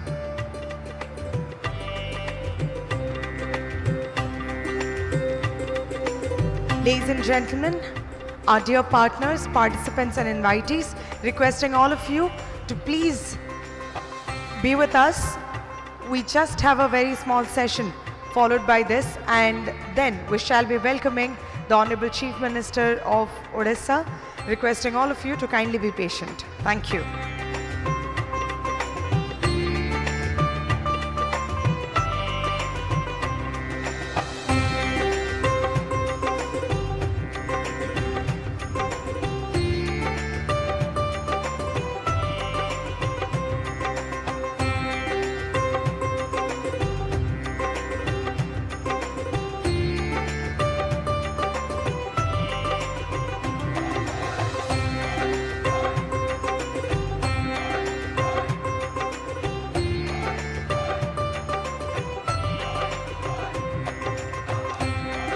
Requesting all our panelists to kindly join in for a group photograph.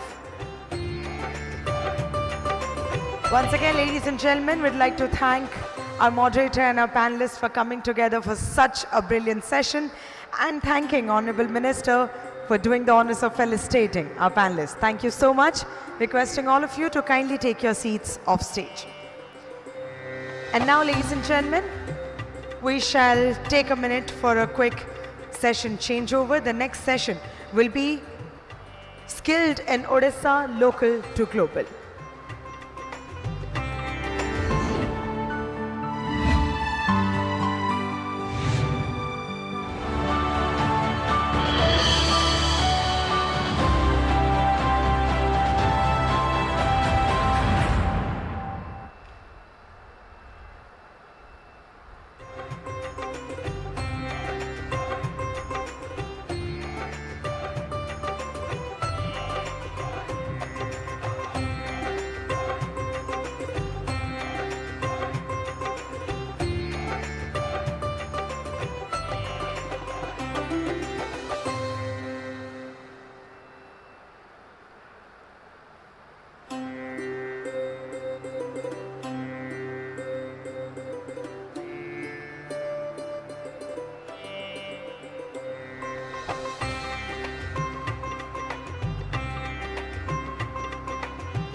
Gentlemen, we'd like to welcome our first panelist on the stage. Can we please have Shri Suresh Natarajan, Chief Executive Officer, ITE, Education Service, Singapore.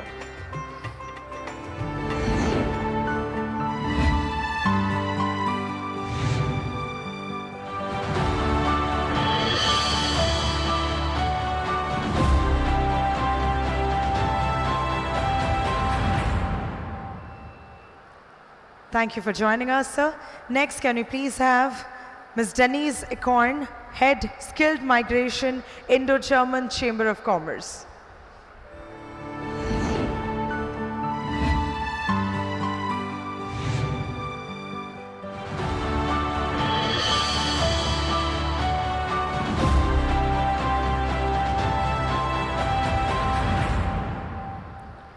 Thank you so much for joining us. Next, can we please welcome Dr. Partha S. Mahapatra, Associate Professor, College of Business Administration, California State University. Ladies and gentlemen, can we please welcome him on the stage with a huge round of applause.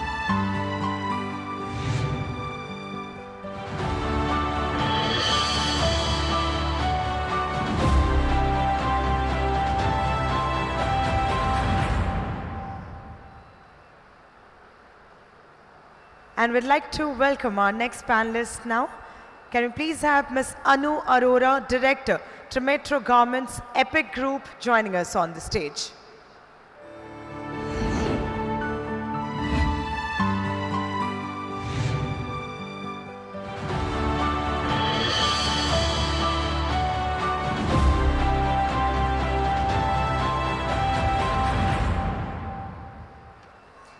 And now, ladies and gentlemen, our next and our last panelist for the second session. Can we please welcome Shri Rajkumar Sambandam, Chairman, Navis HR, joining us on the stage. Ladies and gentlemen, can we please put our hands together for him?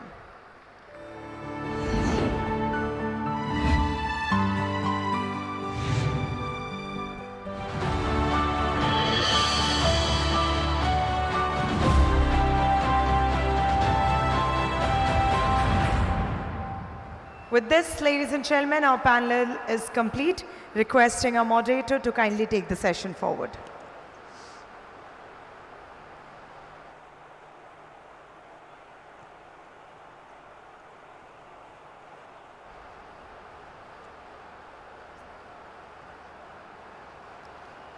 Ladies and gentlemen, requesting once again to kindly be patient with us.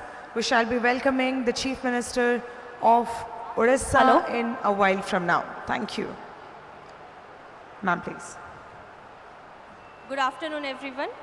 I welcome all our panelists for the Skilled in Odisha Local to Global session. The global demand for skilled workers is on the rise, and hence there are significant opportunities for overseas placements from Odisha and India. Skilled in Odisha initiative exemplifies the state's ability to tackle the mega trends of the world of work. So we have with us Ms. Anu Arora, Director, Trey Metro Garments Epic Group. So, Anu ma'am, I would like to know, you represent the apparel industry. So with the rapid emergence of new skills in the apparel industry, what specialized trades are emerging and how can skilling be aligned to that? Hello. So first of all, I would like to thank the state government and the skill development department for having me over for this session. And I would like to congratulate for this wonderful event organized by the state government as well as the government of India. So congratulations for that. I represent apparel manufacturing, and as we speak, we are setting up a garment factory in Odisha.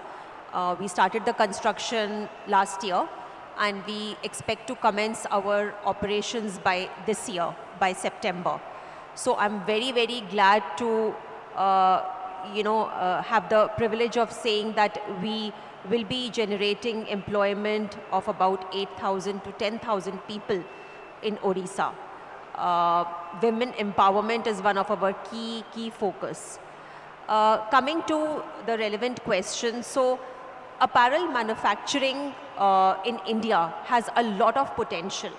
And the reason why we chose Odisha was because we feel that the youth here has a lot of potential. Skill development is the key. When we talk about apparel manufacturing, we focus on stitching. It's not only about stitching.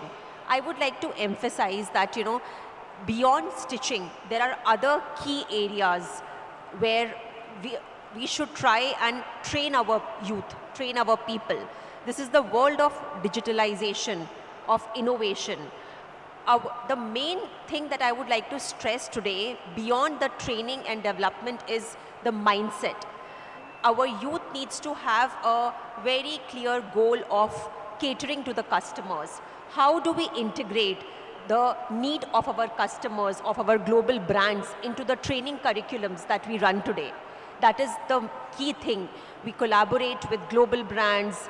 We have the training, the trainer on training sessions. Digitalization, innovation are very, very key areas. We have 3D fitting sessions which are not being leveraged or used. So I would like to emphasize the fact that we should look at beyond stitching. We should look at sustainability specialists. How do we create the sustainability trainings in our curriculums, whether it's environmental sustainability, whether it's recycling fabrics, etc., etc. Yeah, that's all from my side. Thank you, Anuji. My next question will be to Suresh Ji, the Chief Executive Officer of IT Education Services Singapore. We have partnership with ITIS for the World Skills Center. They are our knowledge partner and the partner in creating the ecosystem of World Skills Center in Odisha. So, sir, I would like to know what are the emerging global trends and how can educators, as we have lot of trainers here from various ITIs, polytechnics, how can educators realign their skilling initiatives and integrate into an industry-ready curriculum? Thank you, Rashmita ji, and good afternoon to everyone. As educational practitioners in, say, vocational and skills training, we have a bit of a challenge because we actually serve two markets. One is education, the other one is employers. So the role of educators is to impart knowledge and ensure that the students have a thirst for learning. Okay? That part I think is very clear. But we also have an eye on the employability of these students once they graduate from our institutions. And so while as educators, all our teachers, our lecturers have all been certified and are qualified to impart and trigger certain pedagogy, the important thing is that the educators really need to keep in touch with the employers, so that I think one of the earlier panelists mentioned relevance. So what we impart is relevant for employability of these students once they leave the institution. So that means keeping track of all these emerging trends. So again, in the earlier panel, we were informed of some of these new emerging areas, green energy being one, AI, artificial intelligence being another, but there are many others, right? Which, for example, quantum computing is coming up, hybrid computing, energy efficient computing, which goes with the data center. So the list goes on and on. So these are all areas which our lecturers need to be familiar with. So I would strongly encourage a very strong investment in our teaching staff to make sure that we enable them to engage with industry, to engage with platforms which allows them to be current. Because once you are not current, then what you are teaching the students is something from yesteryear, and there the relevance diminishes. Thank you. We have another illustrious panelist with us, a son of the soil who has graduated from NIT Rourkela in BTech in Metallurgical Engineering. We have many engineering students also over with us, along with the faculty members and professors. So I would like to request Dr. Partha Mahapatra sir to share some deep insights with us from his experience in abroad, that how can Odisha leverage its growing education ecosystem to build a globally competitive workforce, and specifically how can our academia collaborate with industries, and what we are, in your experience in abroad, what you are doing there to do the same. Thank you. Thank you so much. I really appreciate that being an academician, I've been invited to such a great event. I really see how much development is taking place in Odisha. Even like from the last time I visited Odisha to this time, I can see a tremendous change that is going on around in the industry as well as in the employment sector. Coming to the question, I've been teaching in California State University as well as in countries like France and Hungary for almost 2 decades. And what I feel is that there has been a huge change in the education system in the last 1 year itself. There has been change in the way we are supposed to be teaching our students. Now, let me take it back. We are now told we should not be teaching anymore. We should be facilitators of knowledge dissemination, because the tools are so varied nowadays that teaching has taken of less importance, the traditional way of teaching, whereas we would like to become more facilitators of learning acquisition. What we mean is that we have so many tools like, for example, ChatGPT, or we have tools like Coursera or LinkedIn Learning and so on, that we are now trying to integrate all this into our curriculum. And I see specifically for a very young and hard-working ODIA students, a great opportunity to emulate some of the things that we are doing over there. I feel that many of the students should take the onus on themselves to go ahead and look into how they can learn from different online mediums which are available. Luckily, the Odisha government has made available many of these free of cost. I know that the Skill Development Authority has made it available, things like Coursera and other MOOC courses available free of cost to the students who are registered in different institutes and colleges. I urge the students to take advantage of this and enroll in the specific modern day courses which are relevant. For example, if you want to learn something of machine learning and artificial intelligence relevant to your area, as we have understood from many of the panelists here as well as from the previous panel section, artificial intelligence is not just something for computer science graduates anymore. It is relevant for every industry. It is embedded in every industry. So the students should be what we call as artificial intelligence. They should have the ability to understand what it is and how it is applied in their industry. And that is something that I would like all the students to take it with them.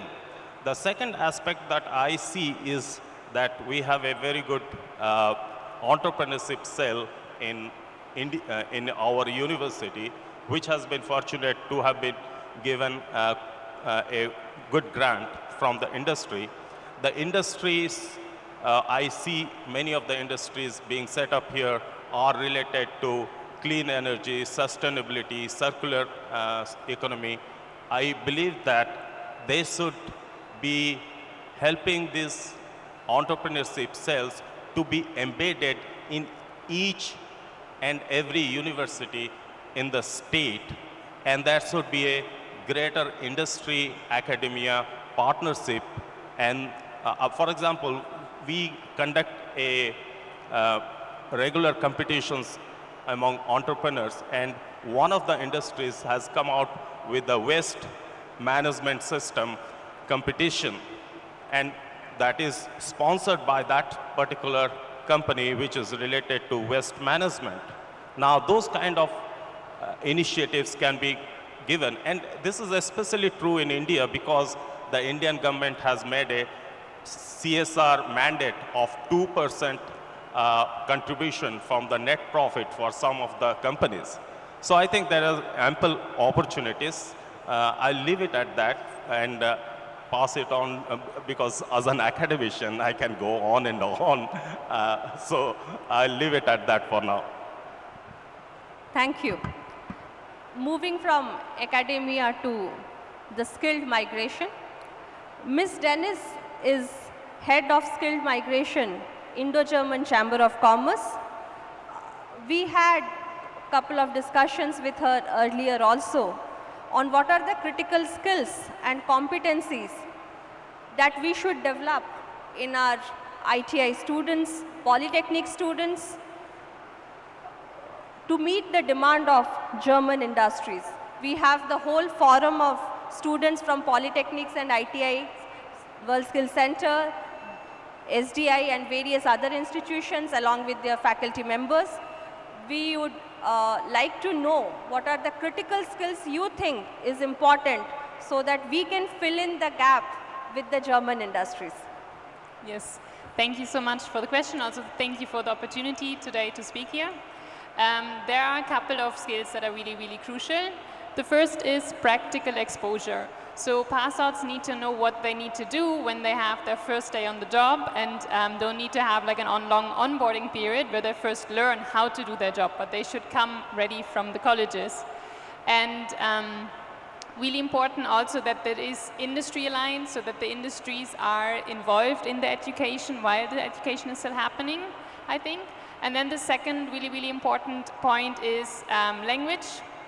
So for going to Germany, in Germany everybody will be speaking German, so it's really important that they get some kind of language training if they want to work in Germany. This can start at very basic, and then everybody who takes the German classes can decide, oh, this is a language I can adapt to, maybe this is a career pathway for me, and then they can decide if they want to specialize further into German and then go to Germany. I think that's really important. And I think I also want to really highlight that there's a misconception that only graduates can go to Germany. Germany is looking for a lot of different skilled people, and among them is also everything that is vocationally skilled. So somebody from an ITI, somebody from a polytechnic college, they are in very, very high demand in Germany, and they would have a lot of good potential if they can get the language right, and also if they have some kind of practical work experience. Dennis, just to add on to that, could you highlight any key sectors in Germany that present the most opportunities for our students out here? Yes, sure. So everything that is STEM professions, so say engineering backgrounds, this is mechanical, a lot of demand for the machines that are built in Germany. Electrical, also very high demand because we are also moving away from fossil fuels to renewables. So the process of transforming the whole energy sector requires a lot of energy experts. So this could be electricians, electrical engineers. The whole bandwidth is in demand at the moment. Healthcare is also really in demand, and IT sector also very high in demand in various different professions. And also overall, there's a skill shortage in so many different areas that a lot of people would have potential. Thank you, Dennis. I'll now we have with us Mr. Rajkumarji, Chairman Navis HR.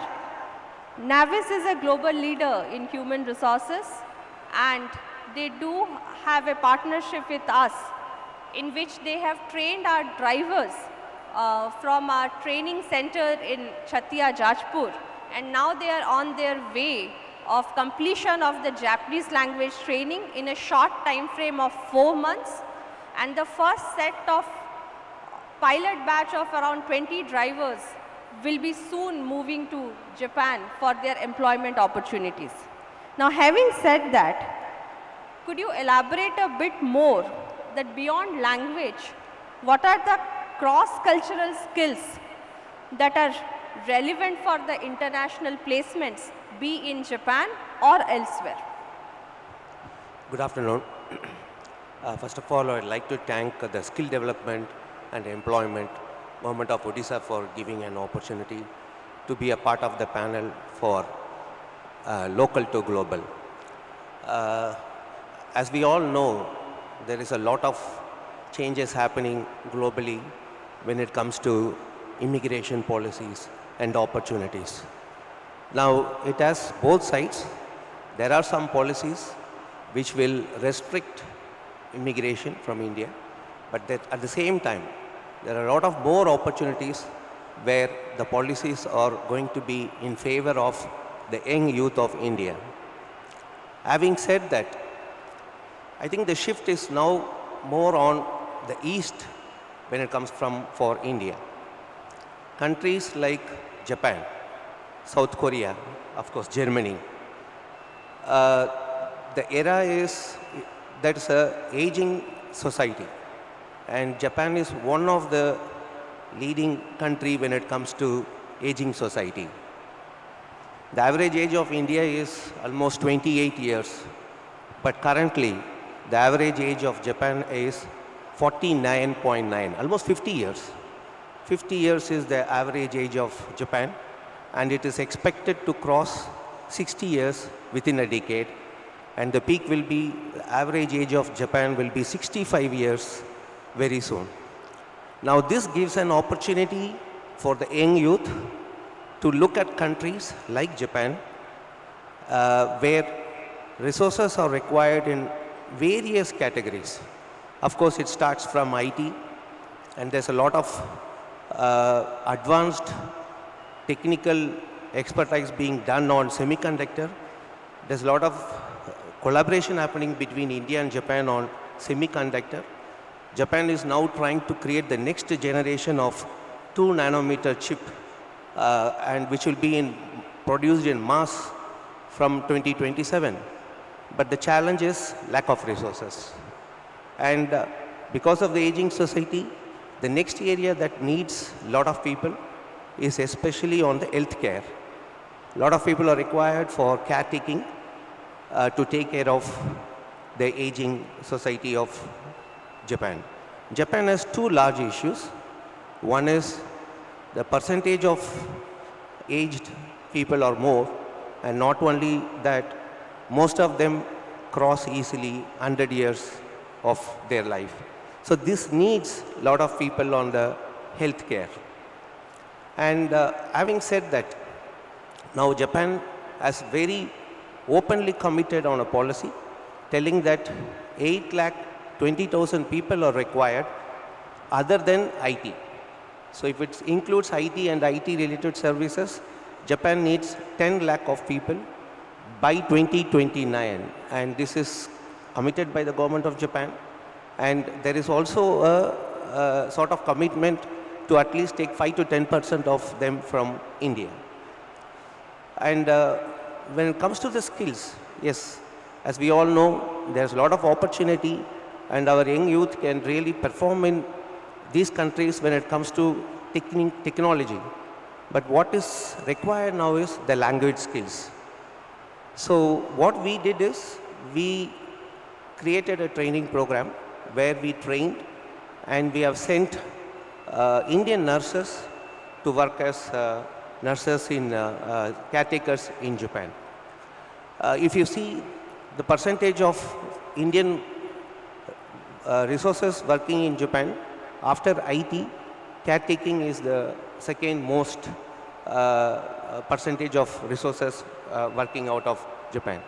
And there are almost 16 categories that needs immediate resources. This includes, as I said, IT or semiconductor industry, which needs electrical engineers, which needs fabrication engineers, design engineers. Along with that, there's a need for caretakers, and there's a need for hotel and hospitality.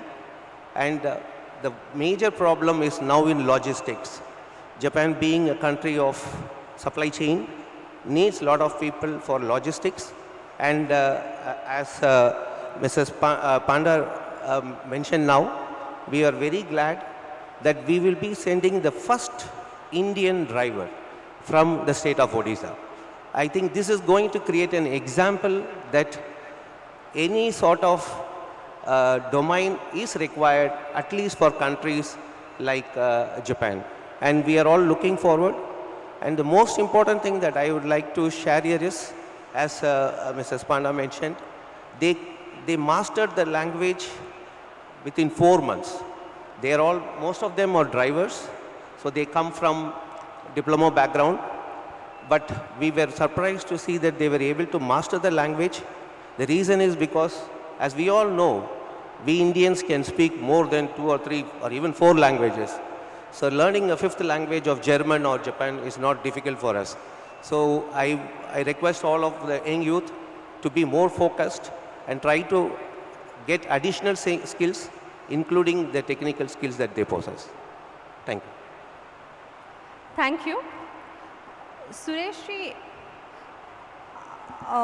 you have been the principal of IT Central before this crucial assignment that you have taken over recently. So we have many principals with us also today.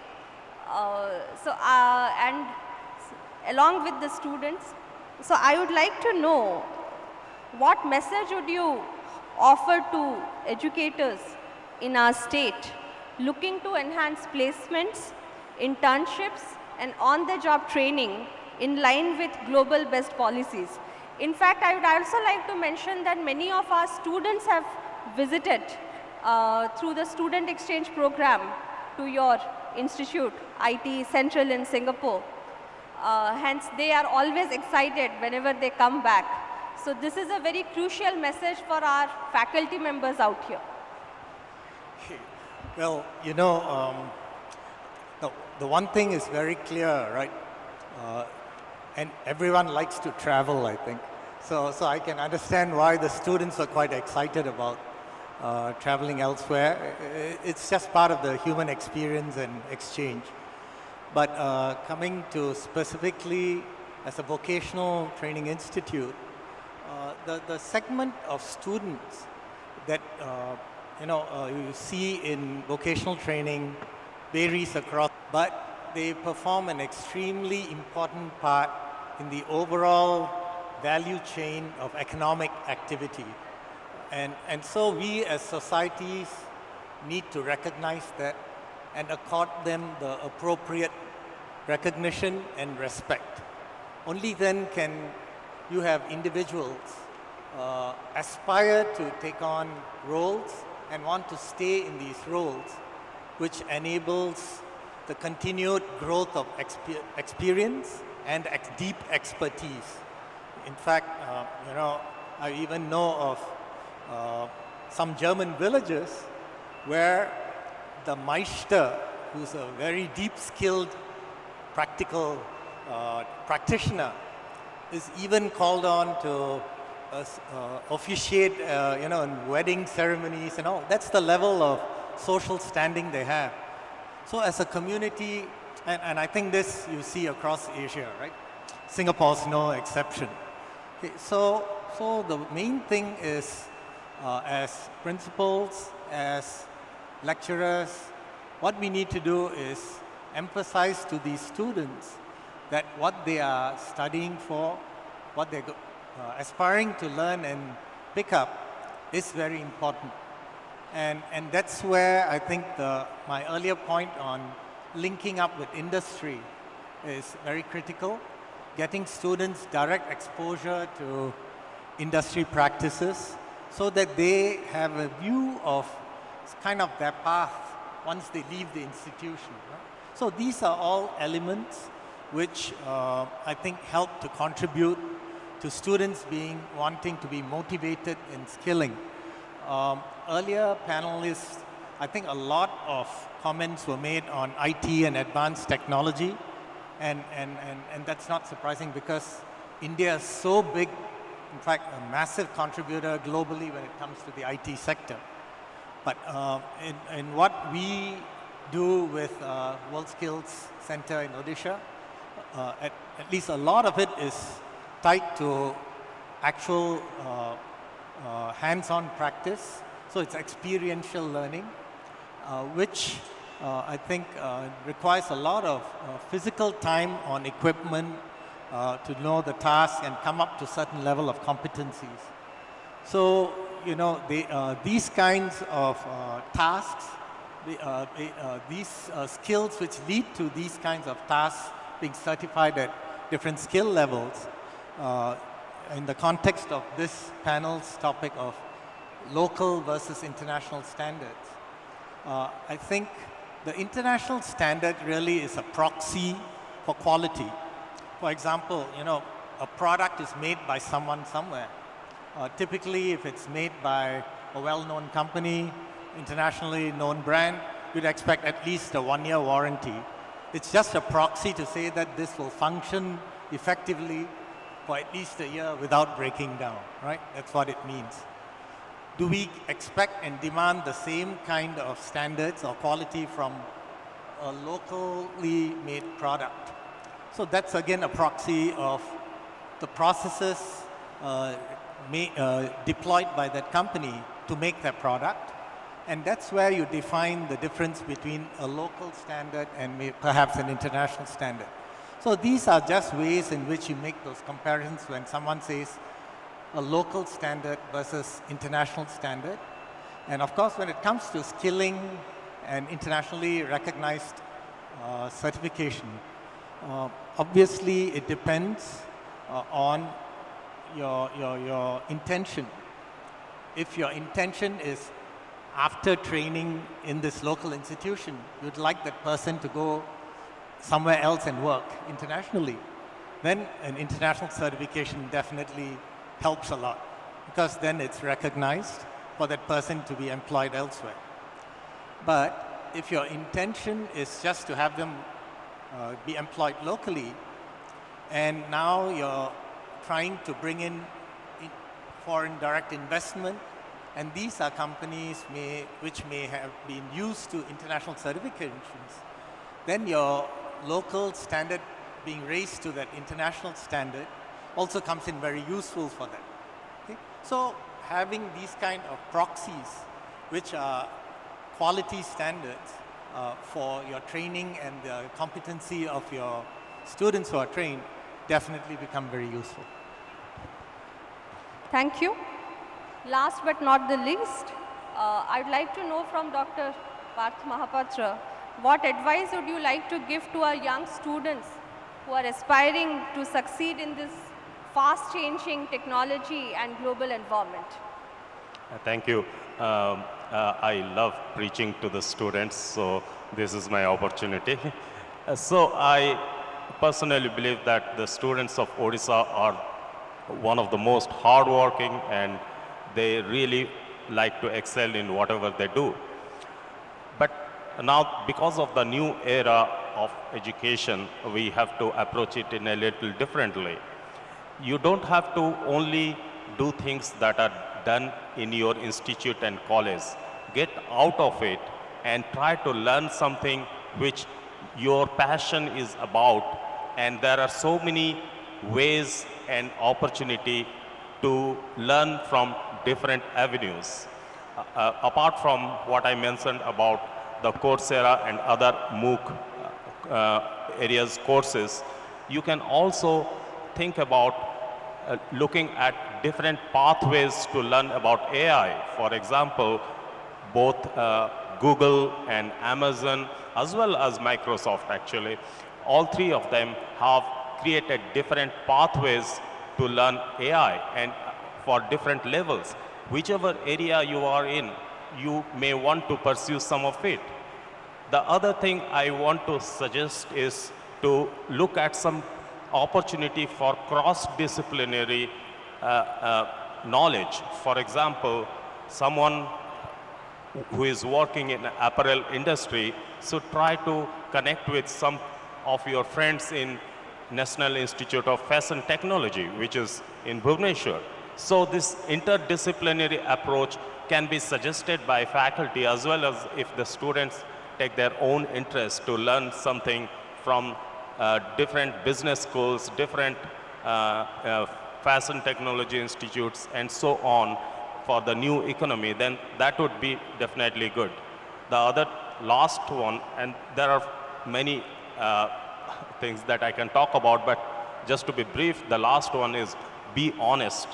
If you are trying to get a micro credential on some particular discipline, on say data analytics in accounting, or Alteryx or Tableau, if you are getting this micro certification, do all the work yourself and get the certification, because the industry would know if someone else is doing the work for you and you are getting the certification. Thank you. Thank you so much, sir. My gratitude to all the panelists who have shared their insights from their experience and the vast domain knowledge that all of you possess. Thank you to each and every one. Now I would like to request for the felicitation of the panelists. I would like to invite Honorable Minister sir and Secretary sir for coming to the stage.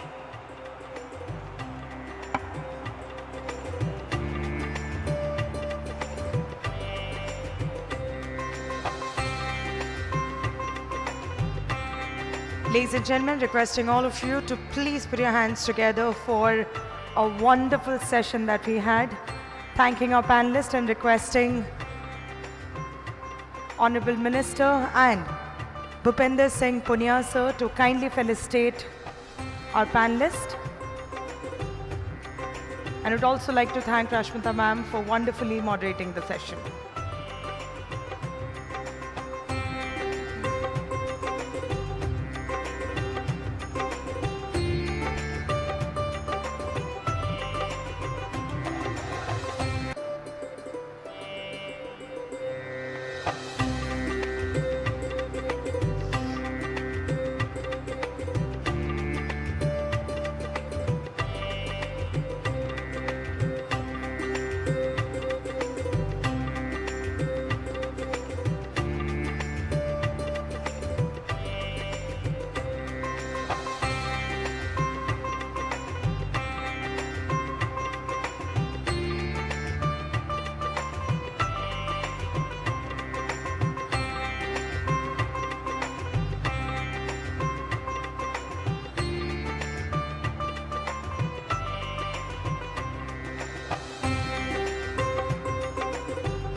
Once again, we'd like to thank our panelist, our moderator, and would like to thank Honorable Minister and Bhupender sir for doing the honors. Requesting all of you to kindly bear with us. We'll take a quick moment for the session changeover, followed by which we shall be welcoming Honorable Chief Minister of Odisha. So requesting all of you to please stay put at your places, and this will barely take a minute. Thank you.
Check, 1, 2. Check, hey. Check, 1, 2. Check, 1, 2. Hey, hey.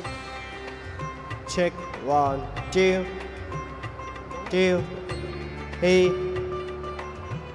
Hey. Check, 1, 2. Check, 1, 2. Hey, 1. Check, 1, 2. Check, 1. Hey, hey, 1, 2.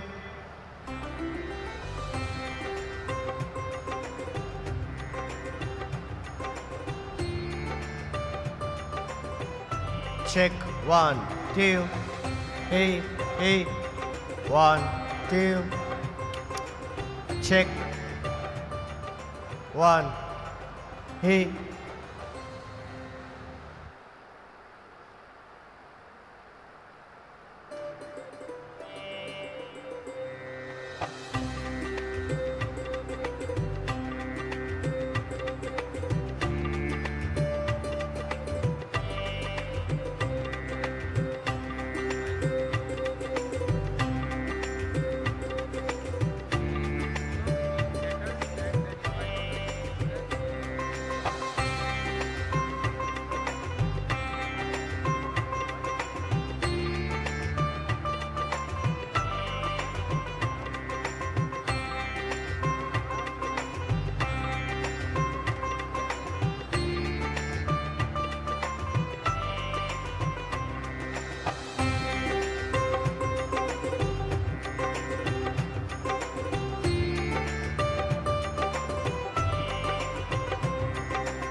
The ladies and gentlemen, requesting all of you to kindly take your seats.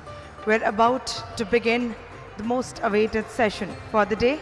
May I kindly request all the officials, partners, invitees, and our participants to kindly take their seats. We're about to start the session. We shall be shortly welcoming the Chief Minister of Odisha. Requesting all of you to kindly settle down, please.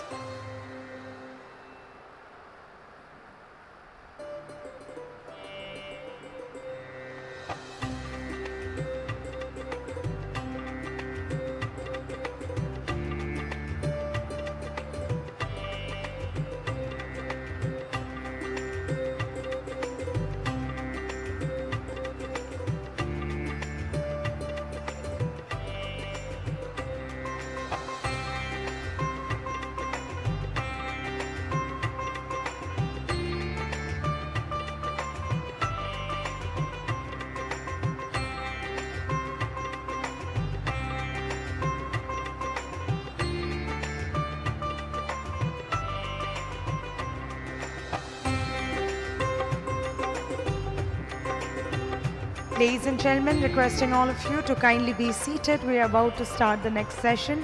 In no time, requesting all of you to kindly be seated. Requesting all the invitees, participants, officials, partners to please be seated. We're about to start the next session. And now, I'd like to request Shri Sampath Chandra Swai, Honorable Minister of State, Skill Development and Technical Education and Industries to kindly join us on stage. Requesting Shri Atul Kumar Tiwari, IAS Secretary, Ministry of Skill Development and Entrepreneurship, Government of India. Requesting Shri Samarth Verma, IAS Director, Technical Education and Training to please join us on the stage. Requesting Shri Bhupendra Singh Punia, IAS Commissioner cum Secretary, Skill Development and Technical Education Department to please join us. Requesting Ms. Rashmita Panda, IAS Director, Skill Development cum Employment, Odisha. And requesting Shri Nikunja Dhar, ACS to Chief Minister of Odisha to kindly join us on the stage.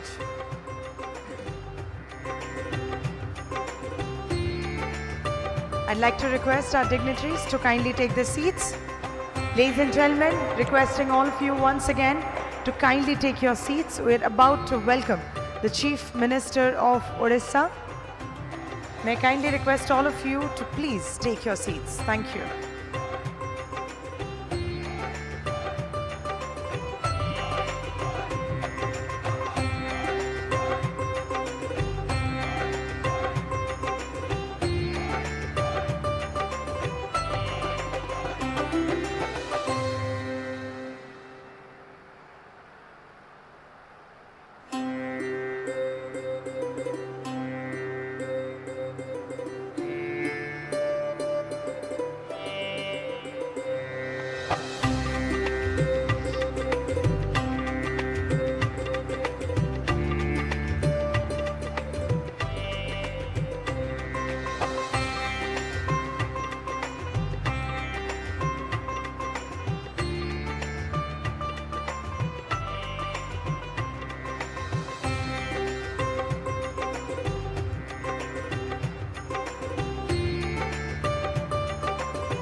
Ladies and gentlemen, Honorable Chief Minister of Odisha is already at the venue and he's reaching the hall in no time, requesting all of you to kindly keep to your seats, requesting all the invitees and participants to please keep to their seats.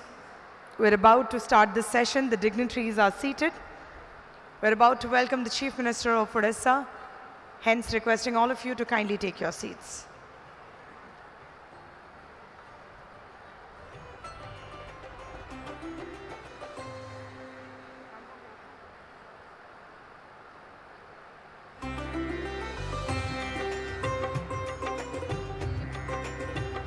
समस्त faculty members आउ teachers मान को request करिया को चाहिए students मान को please तांको सीट्स रे बसेबे मैं kindly request the faculty members the teachers who are accompanying the participating students to please retain them to their seats.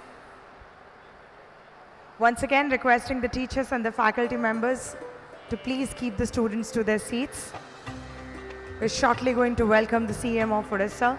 So may I kindly request all of you, समस्तों को अनुरोध करिबे निज निज सीट्स रे बसे की रहिबे.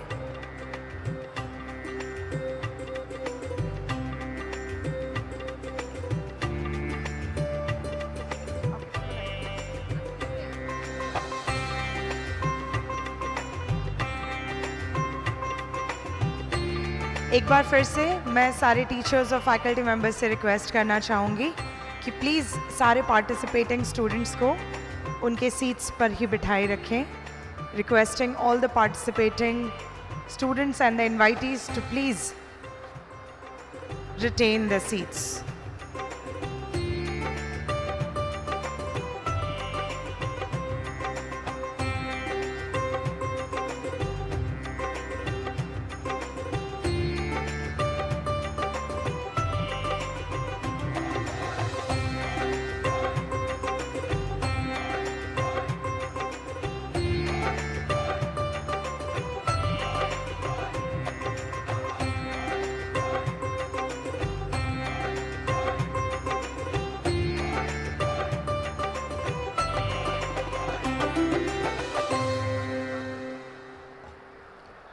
आउ थे समस्त फैकल्टी मेंबर्स आउ टीचर्स मान को अनुरोध करिया को चाहिए कि पिला माननकु तांको सीट्स रे ही बसई रखंतु.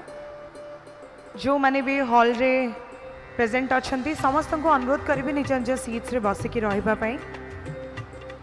आमे किछि मुहूर्त मध्य रे ऑनरेबल चीफ मिनिस्टर को वेलकम करिया को जाउछु ए हॉल रे. सो समस्त को मोर अनुरोध निज निज सीट्स रे बसिकी रहिबे. Requesting everyone to kindly retain their seats. We're about to welcome Honorable Chief Minister of Odisha in a while. So I'd like to request all of you to please keep to your seats. Thank you.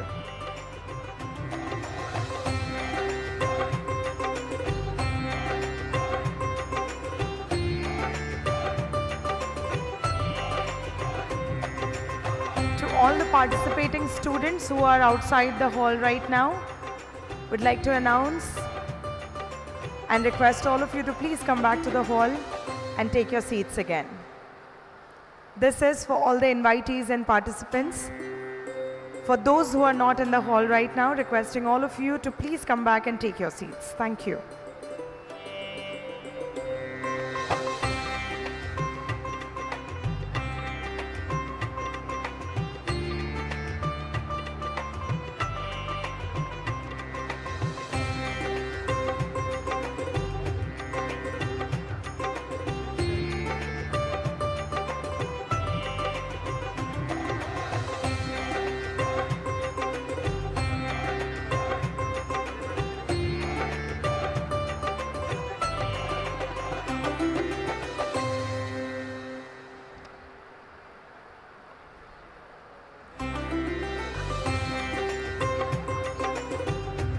Ladies and gentlemen, requesting all of you to please take your seats.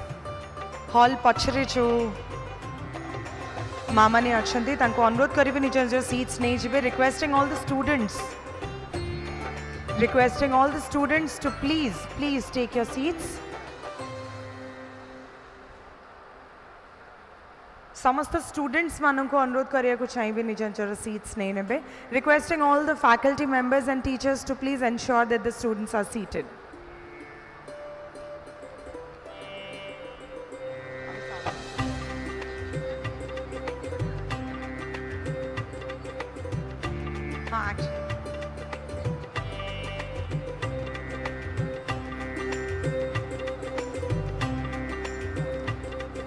To all the invitees entering the hall right now, I'll request all of you to please take the right arrangement for the seating.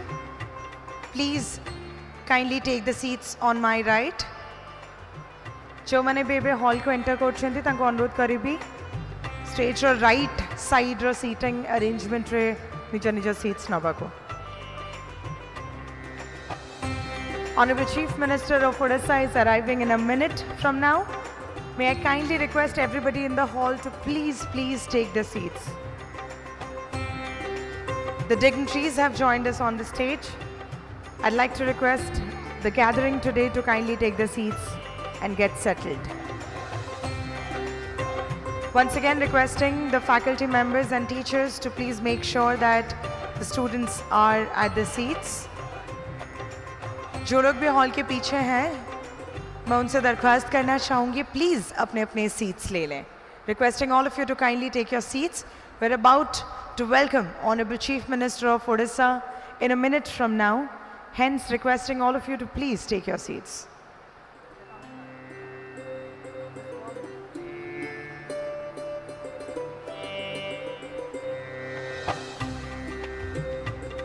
To all the participants and invitees entering the hall, requesting all of you to please take your seats to the right side of the stage.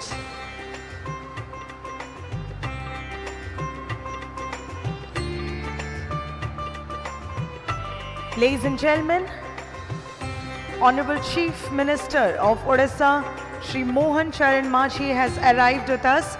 Requesting all of you to please put your hands together as we welcome him to this wonderful session, the most awaited one for today in Utkarsh Odisha, Make in Odisha Conclave 2025. Welcoming Shri Mohan Charan Machi, Honorable Chief Minister of Odisha.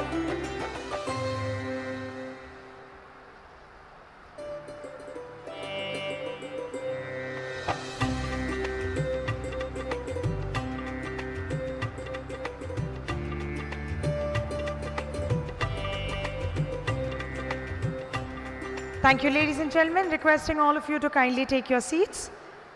And now may I kindly request Shri Sampat Chandra Swai, Honorable Minister of State, Skill Development, Technical Education and Industries, Odisha, to kindly join us for the welcome address.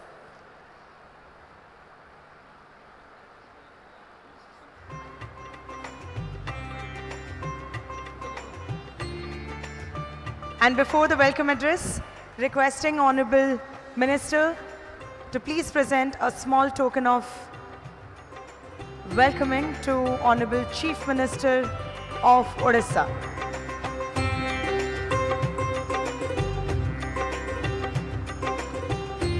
Thank you so much. Requesting Honorable Minister to please present the welcome address now.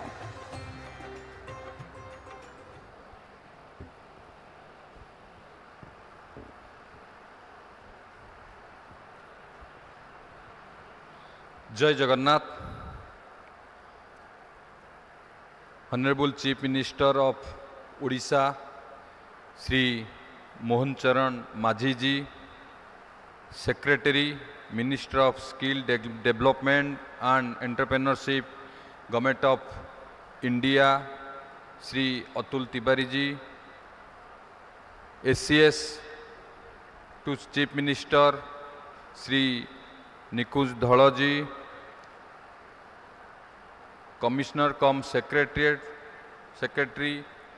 Shri Bhupinder Singh Punia ji, Director Skill Development cum Employment and Director Technical Education and Training, partners, colleagues and my dear students.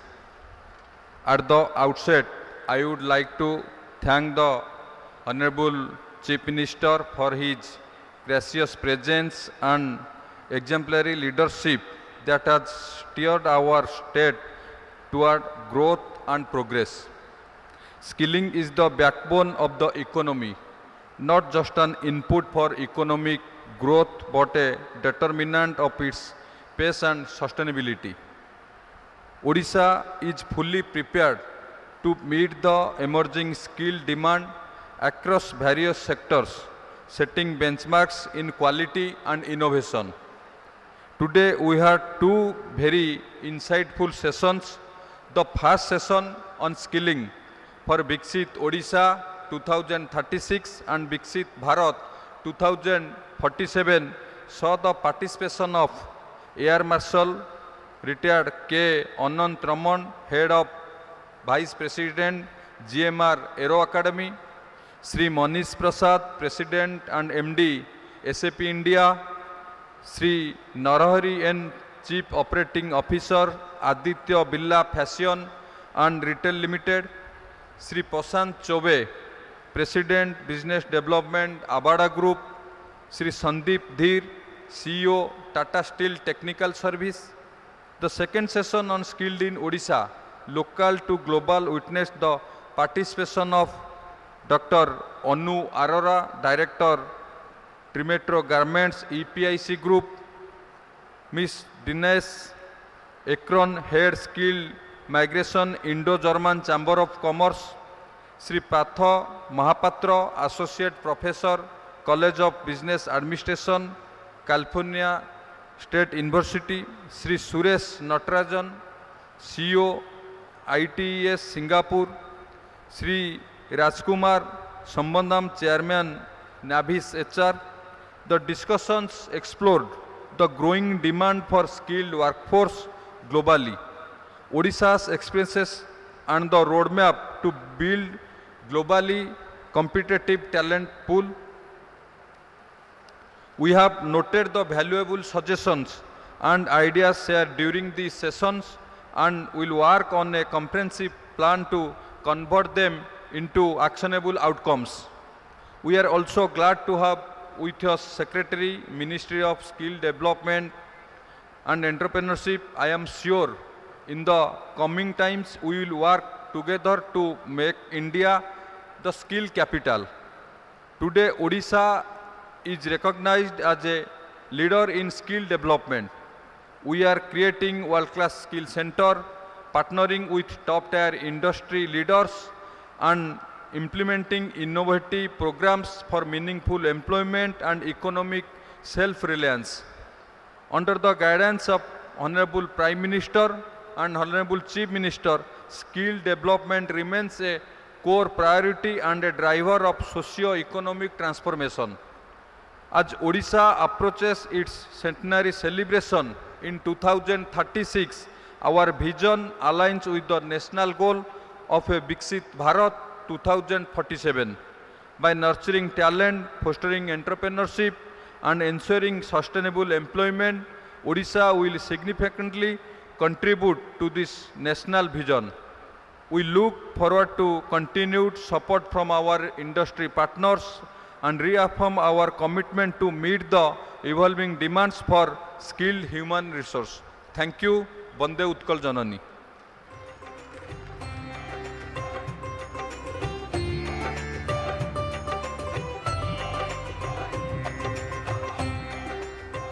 Thank you so much, sir, for the befitting welcome address. And now, ladies and gentlemen, I request all of you to please feast your eyes on the screen in front of you. I'd like to request the console to please play an audio visual on Skilled in Odisha.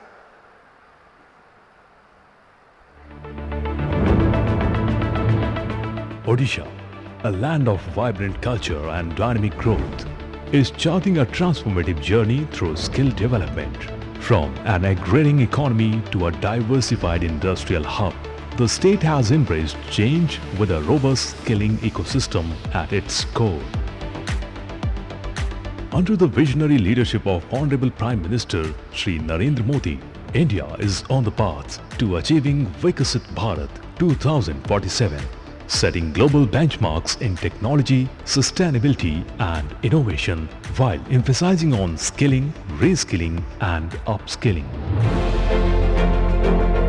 Aligned with this national vision, the tireless efforts of Honorable Chief Minister Shri Mohan Charan Manji are propelling Odisha toward Viksit Odisha 2036, ensuring inclusive growth and a future-ready workforce.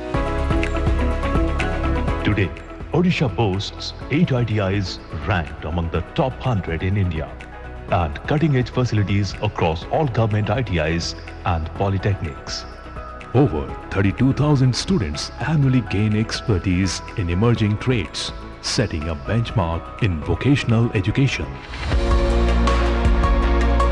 Through the Sudaksha scheme, Odisha has broken gender barriers, increasing girls' enrollment in ITIs from a mere 6% in 2016 to an inspiring 31% today. The World Skill Center stands a symbol of excellence, training over 4,000 youth annually and facilitating global placements in collaboration with ITEES Singapore.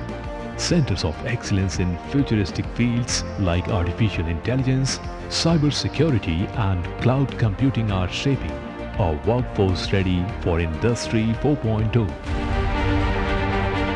Odisha's youth are also making their mark on the global stage with medal-winning performances in world skills competitions, showcasing their expertise to the world.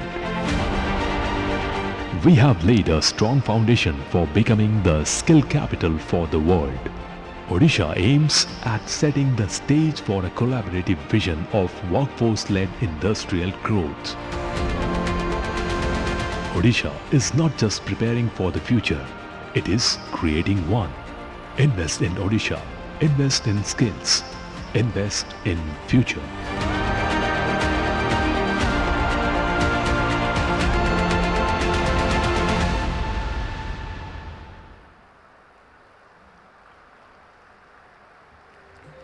Ladies and gentlemen, that was what Odisha has to offer to everybody present here. And now, ladies and gentlemen, we shall be doing the exchange of MOUs. The stage has been exemplary in making partnerships, in building futures for so many students. In fact, some of them are even present here. We're extremely proud to be exchanging the MOUs on this stage of Utkarsh Odisha, Make in Odisha Conclave 2025. I'd like to request our dignitaries for the beginning of the exchange of MOUs. The first MOU is to be signed between Shri Raj Kumar Patra, Assistant Director, DSDE, and Shri Saugata Roy Chaudhary, Executive Director from Skill Development Confederation of Indian Industry, for the establishment of model career centers for counseling and placement.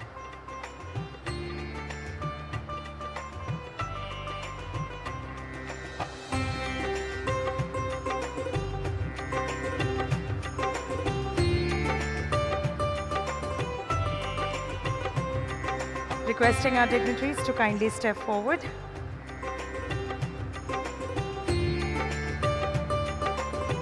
Next, requesting Shri R.M. Kalana, Additional Director, Directorate of Skill Development and Employment, and Shri Suraj Kalra, Group CEO of Tri-Metro Garments Epic Group, to please join us on the stage for the MOU for hiring of skilled human resources in apparel sector.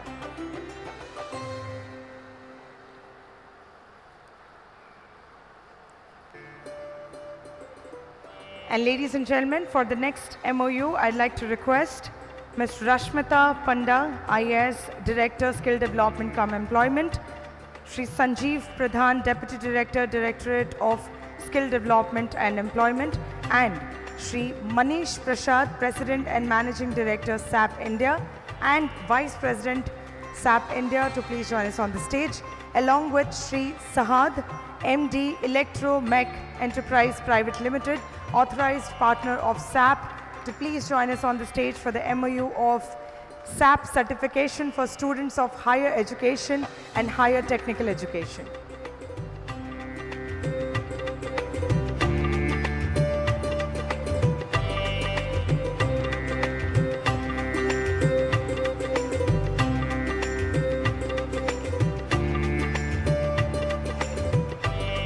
Requesting everybody to please put your hands together.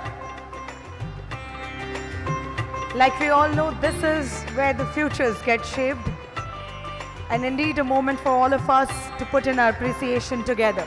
Requesting all of you to please keep applauding the efforts by our partners. Next, requesting Shri Sanjeev Pradhan, Deputy Director, Directorate of Skill Development and Employment, and Mr. Sanjay Ranganathan, Chief Executive of L&T EduTech, to please join us on the stage for the MOU to provide advanced digital skilling courses.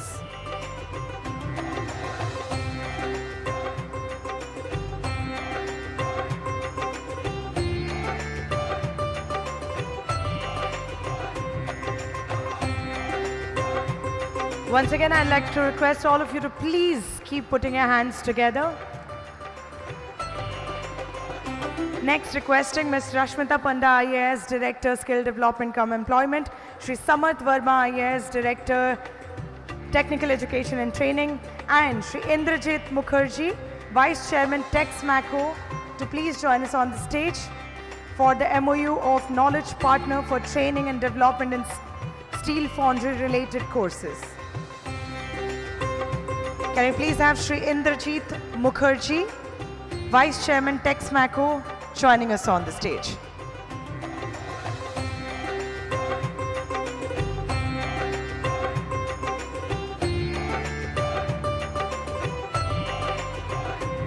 Next, requesting Shri Pinaki Patnaik, Chief Operating Officer, World Skills Center, Bhubaneshwar, and Shri Jihad Hamid Sharif, Manager Installations Regional Planning and Development, South India Fujitech India Private Limited, Shri Prashant N, Assistant Manager Human Resources Regional HR, South India Fujitech India Limited, to please join us on the stage for the MOU of recruitment of skilled human resources through hire, train, deploy model.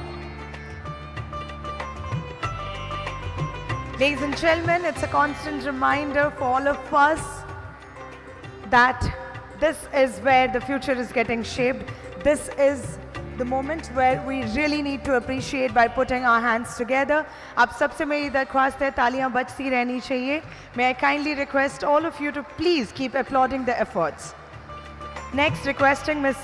Jita Mitra Satpathy, Deputy Principal, World Skills Center, Bhubaneshwar, and Dr. Sanjeev Mahapatra, Honorary Secretary, Utkarsh Chamber of Commerce, to please join us on the stage for the MOU of Industry Institute Partnership to enhance skills and employability.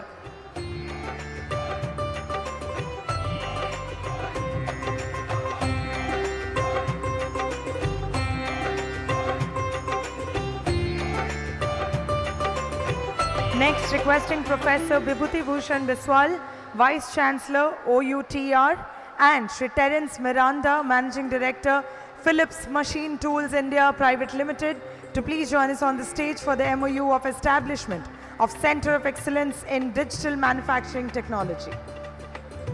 Professor Vibhuti Bhushan Biswal and Shri Terence Miranda.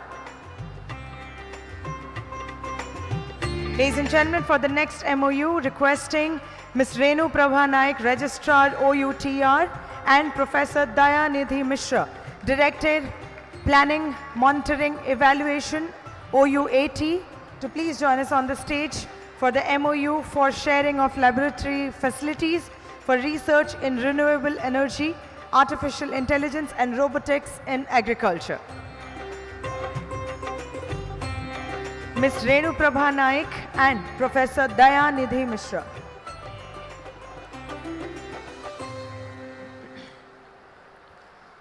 For the next MOU, requesting Shri Pradeep Dang, Registrar, Veer Surendra Sai, University of Technology, Burla, and Shri Pradeep Jha, Zonal Head Technical, Ultratech Cement, to please join us on the stage for their MOU for the collaboration to strengthen industry-academic relationship in construction technologies. Ladies and gentlemen, requesting all of you to please keep putting your hands together for all the MOUs that we see concreting on the stage right in front of you.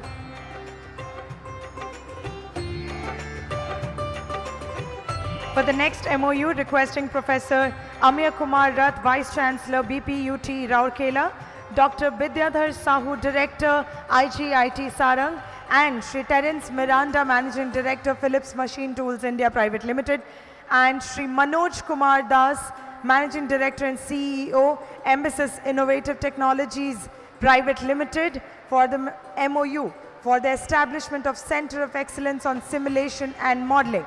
Ladies and gentlemen, requesting all of you to please put your hands together.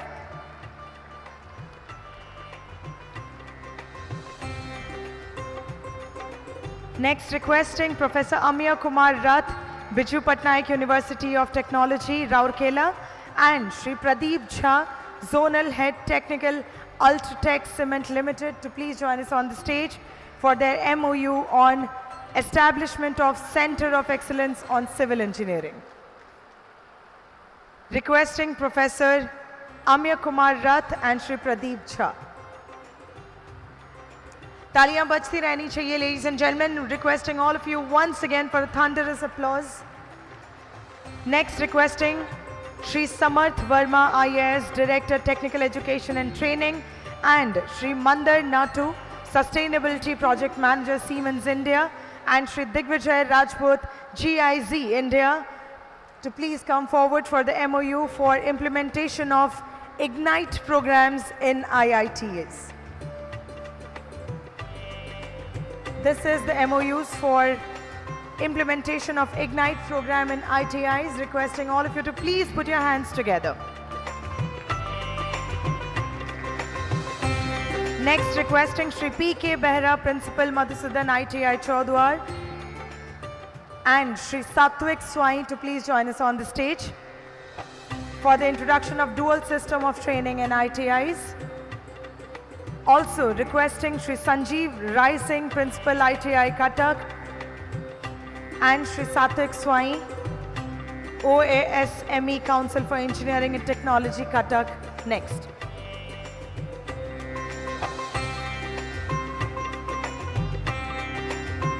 Once again, ladies and gentlemen, the MOU is for the introduction of dual system of training in ITIs.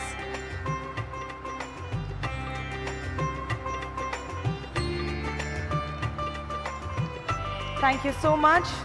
Requesting Shri Sanjeev Rai Singh, Principal ITI Cuttack, to kindly join us.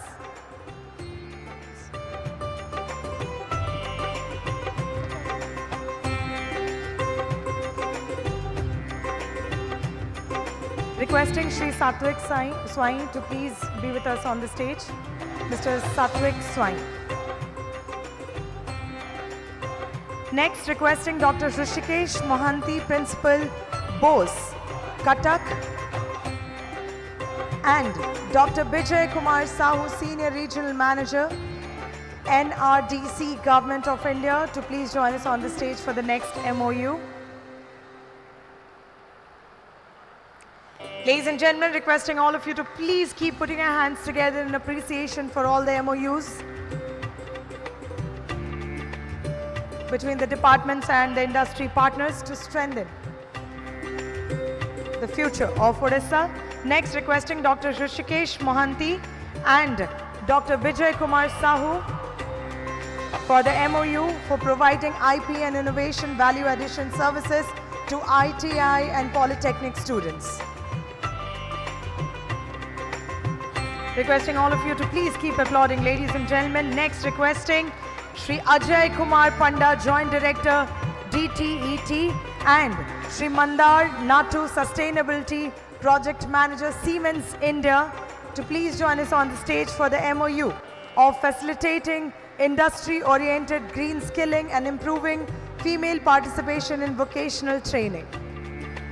Ladies and gentlemen, Shri Ajay Kumar Panda and Shri Mandar Natu on the stage for the MOU of facilitating industry-oriented green skilling and improving female participation in vocational training. ସମସ୍ତଙ୍କୁ ଗୋଟେ जोरदार କରତାଳି ଦେବା ପାଇଁ ଆମ ସମସ୍ତଙ୍କ ତରଫରୁ ଅନୁରୋଧ. Thanking all the departments and the industry partners, thank you so much. Requesting all our dignitaries to kindly take their seats.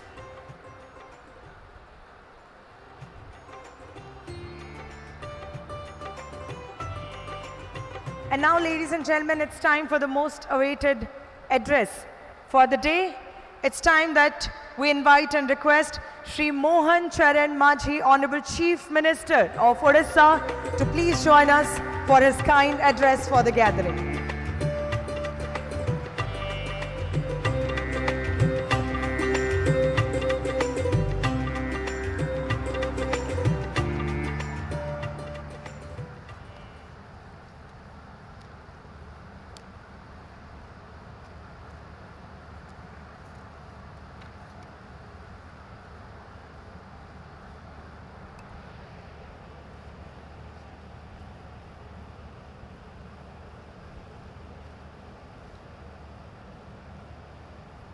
जय जगन्नाथ।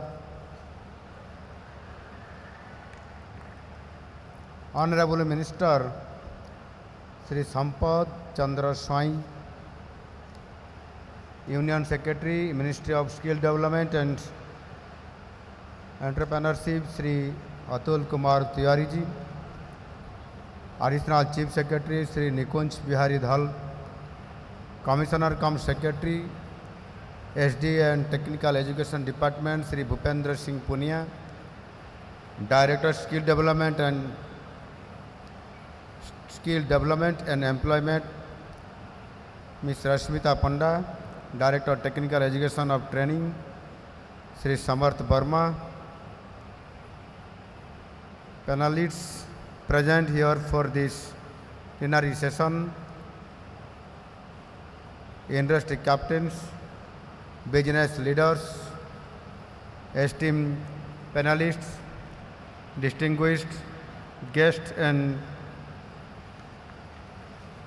एठी आज उपस्थित थिबा विभिन्न प्रतिष्ठान रु आसीथिबा मोर अति आदरर समस्त छात्र छात्री भाई और भौणी माने मु आपण मानकु समस्त को शुभेच्छा और अभिनंदन जणाउछि। My warm greetings to you all. At the outset, I most thank each of you for participating in this Utkarsh Odisha Make in Conclave.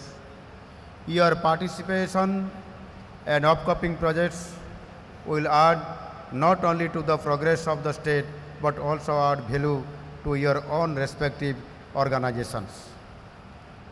I am delighted to interact with all of you in this plenary session, which resonates our commitment and preparedness to power the industrial growth of Odisha through a skilled workforce. It signals a new dawn for the youth of Odisha, who will now go global with the sheer strength of the brand Skill in Odisha. I am glad to know that there are detailed deliberations on two emerging themes on skilling, that is, skilling for Samruddh Odisha 2036 and Viksit Bharat 2047, and skill in Odisha local to global. The government is committed to work on the suggestions and look forward to your active participation in making Odisha the skill capital. The first preconditions of starting businesses are land, labor and resources, especially monetary resources. Without these three basic conditions, you cannot start a business. Rest of things can wait or can be taken care of later. Among these three basic conditions, perhaps labor or human resources are the most important one. With the change in time and the way business is done nowadays, a very high level of skilled manpower is needed. However, as per reports, I am not quoting any particular number.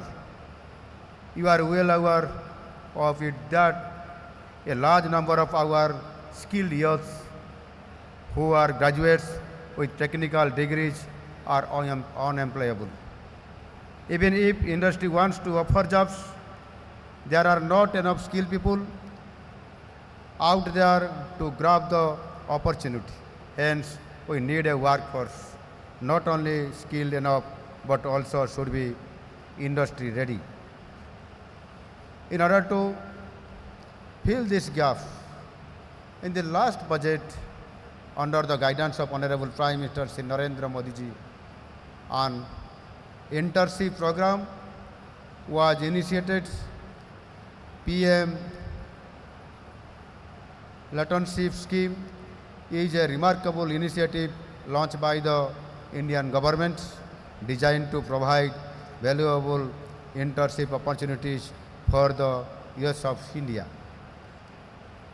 The program, part of the larger vision for skill development and employment, aims to bridge the gap between academic learning and real-world experience by offering internship across the top 500 companies.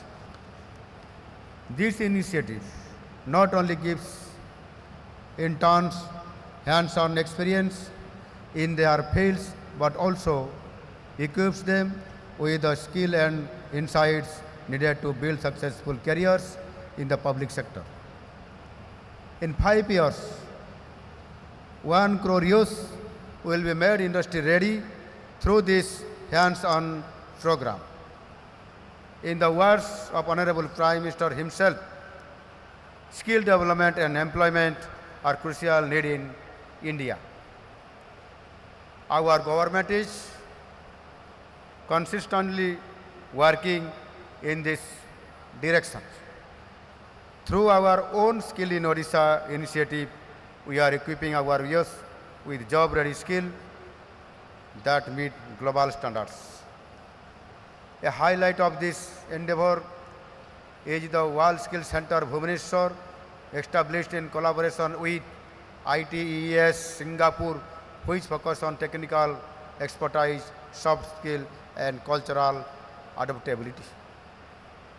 By modernizing ITIs, polytechnics and skill development centers, Odisha is creating a workforce that is not just ready, industry ready, but also future ready. This month, we had the privilege of hosting the Honorable President of Singapore at the World Skills Center. Together, Odisha and Singapore signed 8 MOUs in new age areas, including skilling in semiconductor sector, green hydrogen corridor, strengthening Odisha's fintech ecosystem, Odisha petrochemicals and petroleum investment region, new city plan, research in new energy and skilling for the future. Our aim is to keep a highly skilled band of industry-ready manpower ready for the upcoming industries that you will be establishing here. Odisha is undergoing a transformative journey driven by progressive policies, robust infrastructure and an investor-friendly ecosystem. Strategic investments in world-class infrastructure, state-of-the-art ports, seamless road connectivity and efficient logistics have made Odisha an attractive destination for both domestic and international investors. As you have heard, our Honorable Prime Minister, that Odisha is going to be the driving engine, not only the Eastern India, but also in the entire country. Fortunately, in the last few years, Odisha has developed into an educational hub, especially in the field of technical education. We boast some of the best technical institutions of national importance, such as IIT, IIM, NIT, Niger, AIMS, IJR, and specialized research institutions like the Institute of Physics, Institute of Life Science, and the Indian Institute of Water Management. These reputed institutions are churning out highly trained manpower year after year. Apart from its natural and geographical advantages, Odisha's true strength lie in its people. The state has a young, skilled and dynamic workforce ready to meet the evolving demands of modern industries. Our state government is committed to transforming higher education institutions, including technical institutions, to align with global standards and address the evolving demands of the workforce. We are tailoring our skilling ecosystem to prepare a future-ready workforce, ensuring that our youth become not just job seekers but innovators and job creators. As Odisha approaches its centenary in 2036, we are guided by a bold vision to transform the state into a global leader in skill development, economic progress, and social inclusion. Empower our youth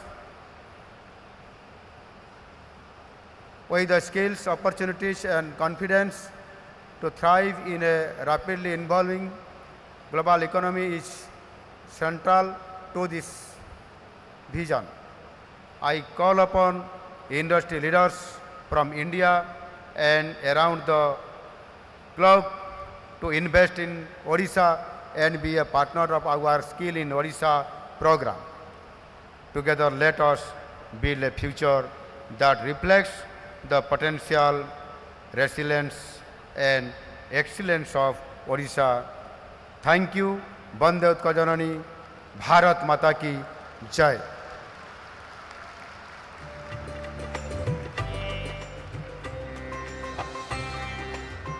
Ladies and gentlemen, requesting all of you to please join your hands to applaud this wonderful address by Honorable Chief Minister of Odisha, Shri Mohan Charan Majhi. Thank you, sir, once again. And now, ladies and gentlemen, requesting Ms. Rashmita Panda, IAS Director, Skill Development cum Employment, Odisha, to please present the vote of thanks.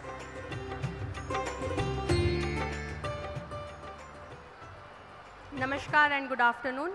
Today has been a great day for all of us, and it's my proud privilege to extend the vote of thanks. It's my heartfelt gratitude to Honorable Chief Minister, sir, who has always given us the inspiring leadership.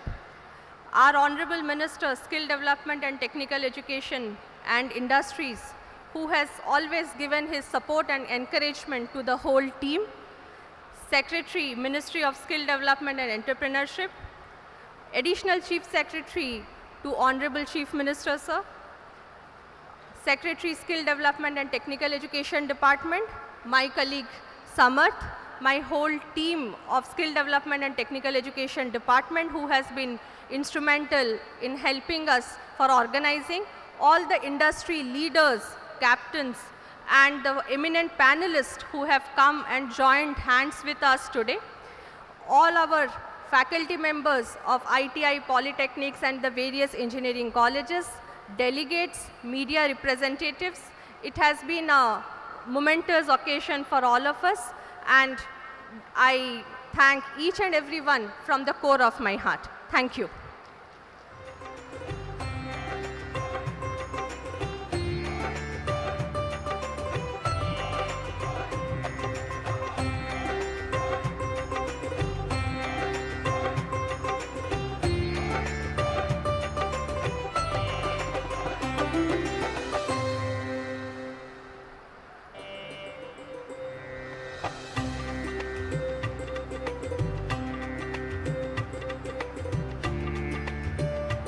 Thanking all our dignitaries once again, thanking Honorable Chief Minister of Odisha for gracing the occasion, thanking all the officials, our industry partners, all the guests, thanking all our participants, invitees, students, thank you so much.